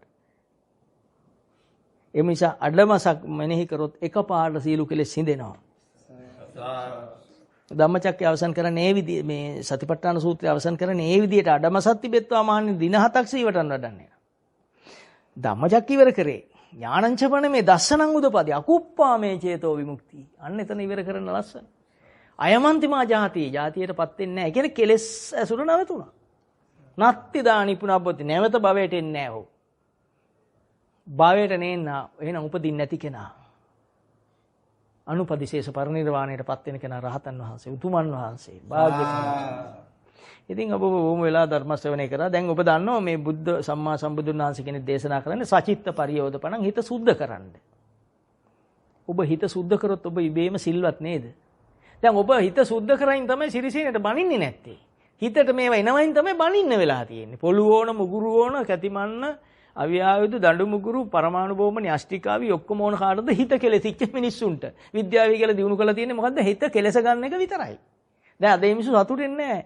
අරාවිය පෙන්නනවා මේ අවිය පෙන්නනවා. අපේ යතින් ලංකාවේ ඉන්න මහ පුදුම වාසනාවන්ත පිරිසක් ඉන්නේ. රජයත් හමුදාවත් හරිම වාසනාවන්තව සද්ද නැතුව ඉන්නේ. ඉතින් කණුගේ හොයන්නේ නැහැනේ අපේ රටේ. ඇත්තට වැඩකුත් නැහැ නේ යති. ඉතින් මේ රට ස්වභාවයෙන්ම උත්තම රටක්. පාලකයොත් එහෙමයි. මොකද පාලක පන්තියේ පින්වත් පිරිසක් ඉන්නේ. අපි ඒක දැනගත යුතුයි. මම එදත් කිව්වා. ඒ පිරිසට නිදහසේ ඉන්නේ නැත්තේ අපි මේ ලෝකේ අල්ලන් වැඩි නිසා. ඉතින් අපි ඉල්ලන ඉල්ලිලි දෙන්න බෑනේ ඇයට. අපි හරියට සිල්වත් වුණොත් මේ රට නිකම්ම ධර්මදීපයක් වෙනවාමයි. හොඳයි දේවානම්පියතිස්ස රජුගේ අන්තපුරේ බිසෝරු තමයි අපිට සසුන්ගත වෙන්න ඕන කියලා ඉල්ලුවේ. දේවානම්පියතිස්ස රජු කිව්ව නෑ සසුන්ගත වෙයව් කියලා. එතකොට දේවානම්පියතිස්ස රජුන්ට නිදහස ආවේ යන්න එතනින්. එහෙනම් අපි සිල්වත් වුණොත් රජය මේ පින්වත් රජයේ උත්තමයන් බවට පත් වෙනවාමයි. අපි සිල්වත් නැති නිසා අපිට පොළු වලින් නොගහ බෑ ඉතින්. අපි ඉල්ලන ඉල්ලිලි වලට කෙවිතවල් පොළුමු ගුරු තුවක්කු දඬුමුගුරු නැතුව අපි මෙල්ල කරන්න බෑ. ඒ නිසා රජය වැරදි කරලා වරද්දට පත් කරනවා නම් ඒකේ වගකීමත් අපි සතුමයි. ඒක ධර්මානුකූල විග්‍රහයක් නේ යන්නේ. අපි සිල්වත් නම් රජයේ පින්වත් පිරිසේ පින් ටික පළ දෙනව නේද හොඳ රටට හොඳක් වෙලා. එතකොට අපි හැමතිස්සෙම ඇඟිල්ල දික් කරන්නේ අපි නොදන්නකම නිසා විද්‍යාව නිසා රජයට. මෙන්න මේ චුට්ට වෙනස් කරගත්තොත් තුන් ලෝකේ උතුම්ම රට වෙන්නේ ශ්‍රී ලංකාව. අදටත් කිසිම විකෘතියක් නැති මිනිස්සු ඉන්න රට. පොඩි අඩුපාඩු ඇති. කාගෙත් ඉතින් අඩුපාඩු තියෙනවනේ. ඒකනේ අවිද්‍යාව කිව්වේ. සමස්ත වශයෙන් ගත්තම ওই අනිත් රටවල පෙන්නන කිලෝමීටර් 10000 විදින පරමාණු අපේ රටේ හදන්න සල්ලිත් නැහැ, හදන්නෙත් නැහැ. නේද? ඒ අතින් අපි වාසනාවන්තයි. නැත්නම් අපිටත් ගහන්න එහෙ සෙට් වෙනවා. දැන් අපිට ගහන්න ලෑස්ති වෙන්නේ නැත්තේ මොකද? අපිත් ගහන්න ලෑස්ති නොවෙන නේද? ලෑස්ති නොවෙන්නේ පෙර පිනෙන් මේ මිනිස්සු පින්වත් මිනිස්සු පහළ වෙච්ච නිසා. එහෙම යෝජනා කරන කෙනෙක්වත් මේ රටේ දැනට පරමාණු කදපු කියන කවුරුවත් අනේ නැහැ. මම කියන්නේ මේ රටේ තියෙන පින්වත් බව මතක තියාගන්න. අපේ රටේ ගෞරවය අපි තියන්න එපා. ඇත්ත කියන්නේ. නැත්නම් හැමදාම අපි ගැන කතා කරලා නිකන් ඉන්න බෑ. මේ රටේ එවැනි ස්වභාවයෙන් පින්වත් පිරිසක් ඉන්න රටක ඉන්න අපි කොච්චර වාසනාවන්තද. අපි එක්කෙනෙක් පටන් ගත්තොත් අනික් කෙනා පටන් ගනීද නැද්ද? බුදු පියාණන් වහන්සේ ලොරියක් මිනිස්සු හොයාගෙන ගියේ නේ 5 දෙනයි හොයන් ගියේ. 5 දෙනාට තමයි ඉස්සෙල්ලා දහම ඉගෙනුවේ. අපි මේ 3-4 දෙනා ඉගෙන ගත්තොත් අපෙන් තව එක්කෙනෙක් හැදුනොත් සංඝ රත්නේ බැබලෙන්නේ නැද්ද? නේද? අපි පන්සලට යන්නේ මොකටද එතකොට? රත්ති අදු ගහන්න නෙවෙයි දහම අහන්න නේද? සංඝ රත්නේ උනන්දු වෙනව නේද දහමට? අපිට කියන්න උනන්දු වෙලා උන්වහන්සේලා මහා ශාක්‍ය වංශ වෙනව නේද? බුද්ධ වංශ බවට පත් වෙනව නේද? එතකොට එතන වරද කරලා තියෙන්නේත් අපිමයි. රජය අපහසුතාවට පත් කරෙත් අපි, සංඝ රත්නය අපහසුතාවට පත් කරෙත් අපිමයි. අපි ධර්මානුකූල වුණොත් මේ දෙපැත්තම සිල්වත් වෙනවා. එතකොට ඔබට කරන්න තියෙන්නේ මෙච්චර දෙයක් කරන්න මේ මුළු ලෝකයක් වෙනස් කරන්න. මොකද්ද වෙනස් කරන්න කිව්වේ? ඔය ඉන්න ඉතින් අනේ දැන් තකරන් ගිලිනවද කියලා. තෙල් ගාලා ටකර මත උකද ගිලිනව කට්ටිය. නෑ ඔබේ හිත සුද්ධ කරන්න. සුද්ධ කරාම ඔබ ගැන හිතන්න රජයේ කෙනෙකුට මහන්සි වෙන්න ඕන නැහැ. ඔබ ගැන හිතන්න පින්වත් සංඝරත්නය මහන්සි වෙන්න ඕනේ නැහැ. ඔබට උදව්වට සංඝරත්නයේදී. ඔබට උදව්වට රජයේදී. මේ ලෝකේ උතුමෙක් බවට ඔබ නිකම්මපත් වෙලා ඉවරයි. ඔබත් නිවන් දැකලා ඔබ නිසා අසල්වැසියනොත් එදා මේ මිහිඳු මහ රහතන් වහන්සේගේ මහා සම්ප්‍රාප්තියත් එක්ක දේවානම්පියතිස්ස රජුගේ අන්තපුරේ අනුලාවතී බිසෝරු ප්‍රමුඛ 500ක් සෝවාන් ඵලලාභීන් වෙලා සසුන්ගත වෙන්න අවසර ඉල්ලනකොට රජුරෝ අවසර දෙන්නේ මොනතරම් මුතුම් සත්කාරයක්ද? අරිට්ඨ කුමාරයා ඇතුළු පිරිස එදා හිටපු ඒ යුද සෙන්පති ඇතුළු පිරිස මගපල ලබලා සසුන්ගත වෙනකොට රජුරෝ කොයිතරම් සතුටු වෙන්නේ නැද්ද? අන්නේ සතුට මේ ලංකාවේ රජයටත් සංඝ රත්නයටත් ඒ ඔබ ධර්මානුකූල වෙනකොට. පන්සල ගියත් බෝවත්තක් හරි කඩන් එනවා මේ පිරිස. මල් ගහක් හරි කඩන් එනවා. නැත්තම් පන්සලේ තියෙන රුපියල් 10ක් හරි අහිඳගෙන එනවා. මේ අය නොවෙන්න පුළුවන්. ඔබ මේ දැක්ක දෙයට සර්පෙක් කියන්න පුරුදු වුණොත් බුදුන් වහන්සේ එදා ආනන්ද හාමුදුරන්ට දේශනා කරා වගේ. අන්සතු දෙය ගන්නෙ නැහැ නේද? හොඳ නැහැ නේද කියලා ඔබ පුරුදු කරොත් පන්සලේ භෝගහත් රැකී මල්ලත්තත් රැකී. පන්සලේ මල් ගහ කොහෙද කියලා ඇහුවොත් කියන්නේ ඔබේ මිදුලේ කියලා. අන්න තියෙන ස්ථානේ සඳහන් කරන්න එතන ආරක්ෂාව සඳහා මම මිදුලේ හිටව ගත්තා. මොකද එතන පන්සලට සත්තු වෙනවා කඩනවා මේ ලම්බොලි ළමයි කඩනවා අපේ ගෙදර ආරක්ෂාව තියෙනවා මම පන්සලෙන් කඩලා මිදුලේ හිටුවා කියන්න අර හොරකම කරපු ක්‍රමය පවත්තන වාක්‍ය ටික. තේරුණාද මේ සිත සුද්ධ කරොත් එන ආනිසංස මේ කියන්නේ ආනිසංස මොනවද? ඔබට බඩගින්නට කන්න තිබිලා විලිවසා ගන්න ඇන්දොත් මේ ප්‍රත්‍යවේක්ෂණාවේ මේ තියෙන චීවර පිණ්ඩපාත සේනාසන ගිලානප්පච්ච. තිබහට බොන්නත් කුසගින්නට ආහාරයත් විලිවසන්න ඇඳුමත් ආරක්ෂාවට නිදාගන්න ස්ථානේ ගේකුත් විතරක් ඇති සරලයි අල්පෙච්චයි. ඉතින්ට එන්න මෙන්න මේ ධර්මයමයි උදව් වෙන්නේ නැතුව කවදාවත් එහෙම කවුරුවත් හදන්නේ නෑ. පුළුවන් තරම් එකක් ගහලා බලන්නේ කණු හතරක් ගිහලා තායක තට්ටුවක් උස්සන්න. ඒක මදි කියලා හිතුනම ඊට එහා කැලේ තට්ටු තුනට එකක් ගහ ගන්නවා. ඉතින් ගහලා කියන්නේ අමාරු වැටිලා සිමෙන්ති මිලයිලු කම්බි කූරු ගණන්ලු දැන් මොකක්වත් නැහැනේ නිකම්ම හිටිය. නිකන් ඉන්න කියනවා නෙවි. කම්බි කූරු ගණන්ලු උපකරණ බාස්ලා වැඩ කරන්නේ නැතිලු ඒකල හොරකම් කරනවලු මිනිස්සු නිකන් ඉන්නවලු හරියට සිමෙන්ති අනන්නේ නැතිලු කොන්ක්‍රීට් අනලා නැතිලු. දැන් අපි විඳින සැප මේ කියන්නේ. නැද්ද? කියපු හැඩයට කරලා නැතිලු අච්චුව හරියට නැතිලු සමහර තැන් බොල් වෙලා දැන් ඒ සිමෙන්ති ගානලු කොන්ක්‍රීට් හයිය නැතිලු එහාට බයිනෝ මෙහාට බයිනෝ.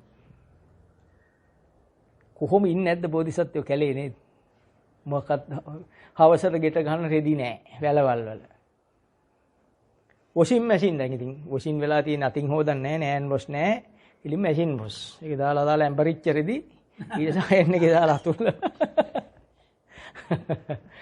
ඒක කොහොමද වනගත මේ ආරණ්‍යගත වූ කෙනෙක් විඳින සැපත් මම කියන්නේ එහෙම වෙන්න කියලා නෙවි. මේක වෙනස දැනගෙන ඉන්න කවදා හරි ඔබේ හිත මොන හරි කලක ඔබ සංසාරෙන් ගැලවෙනව නම් එතෙන්ට තමයි යන්න වෙන්නේ වික්ෂු චරිතය තමයි. ඒකයි සංකරත් එච්චර උතුම් වෙන්නේ. මොනතරම් නිදහසක් භුක්ති විඳිනවද? නේද? අපි ඉතින් ඉඩමේ වැටිච්ච පොල් අතු හැඳිනවා ඒව කපනවා හවස බිඩංග හේතු කරනවා පොල් ගහේ කීයක් තියෙද ගණන් බලනවා මතක තියන් ඉන්නවා උදේට ගිහිල්ලා බලනවා වැටිලා හොරුව ඇහිඳලාද ඇහිඳලා අර ගෙදර පොඩ්ඩක් සැක කරනවා එයාට හොරවන්න වෙනවා එයා මතක තියන් ඉන්නවා දැන් මේ මා කෙලස් ගොඩක් අපි විඳ තාම ගියාත්මෙත් ඕක ඊට උඩින් ආත් බැලුවත් අතීතේ පෙරකඳ පිළිවෙල දකින්න ඕනේ ඇවිල්ලා බුදු වෙන්න ඉස්සලා ආපු නුවණ ඔබට ආවොත් පෙරකඳ පිළිවෙල දකින්න පූර්වේ නිවාසානුස්මති ඥානයව පෙර ආත්මේ පොල් ගණන් කරලා තාම ගණන් කරනවා. ඊට උඩින් ආන්නේ ඉඩම් ඉවිවලික රබර් තිබිලා. රබර් කිරි කපලා. ඊට එස්සයි බලනවා තේ තිබිලා. තේ කොළ කඩලා. තාම එකකින් මිදිලා ඊට ඉස්සලා බැලුව කඳ පණුවෙක්. අර කොළ කඩලා පුරුදු. කොළ කන පණුවෙක්. ඊට ඉස්සලා බැලුවොත් ගහක කඳ පණුවෙක්. සසර යන හැටි. දැන් රත්තරන් බඩු රකින්න පුළුවන් ඊළඟ ආත්මේ තමයි බල්ලා. ඒක නිසා බල්ලෙක් වුණා. ඉඩම මතක් කියලා ඌරෙක් වුණා. සිවුර මතක් වෙලා අහිංසකකමට කාවෙක් වුණා. හිතට එන රූපෙත් එක්ක හට ගන්න කෙලෙස් නිසා අපිව අරන් යන තැන් හිතාගන්න. මරුණම දැනෙන්නේ නැතිලු. හොඳයි දැනෙන්නේ කාටද කියන්නකෝ ඉස්සෙල්ලා. මැරෙනකොට දැනෙන්නේ කාටද? මැරෙනකොට දැනෙනවද නැද්ද? දැනෙන බව ඉවරද? දැනෙන බව කයද සිතද? දැනෙනකොට බුදු අම්මෝ ගන්න හිතද කයද? කයට කෑ ගහන්න පුළුවන්ද හිතුන්නේ නැත්තම්?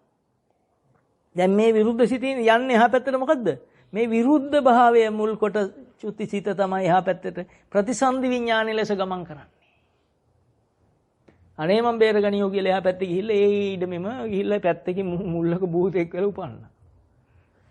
බුදුන් මේ සසරේ එච්චර බිය කරුවේ. මං හිතනවා තේරෙන්නේ නැති මම මේ හැම එකෙම උත්සාහ කරේ ඔබට මේ ටිකේ විපාකෙ පෙන්වලා දෙන්න. එම නිසා සිත සුද්ධ කරගෙන බොහොම යහපත් සිතුවිලි කියලා දෙයක් නැහැ. සිතුවිලි මිදීම යහපත. ඒතකොට යහපත උදා කරගෙන කෙලෙසුන්ගෙන් මිදිලා සිත සුද්ධ කරගෙන බුද්ධ රත්නේ ධම්ම රත්නේ සරණ ගිය සංඝ රත්නේ සරණ ගිය සංඝ රත්නයේද සතුටු වෙන රටේ නායක උත්තමයන්ද සතුටු වෙන කෙනෙක් බවට පත් වෙන්න මේ ධර්ම කරුණු වලින් මතු කරගත්ත සියලු පුණ්‍ය ශක්තිය ඔබ හැම දිනාට මේ පැය එකමාරක් දහම ඇහුවා. මේ කාලය තුල කෙලෙසුන්ගෙන් මිදී ඔබ පැය එකමාරම ගත කර බව සබයි ඒ පුණ්‍ය ශක්තිය ඔබ හැම දිනාට නිවන් සුව පිණිස හේතු වේවා කියලා මම පළමු කොට ප්‍රාර්ථනා කරනවා. මේ උතුම්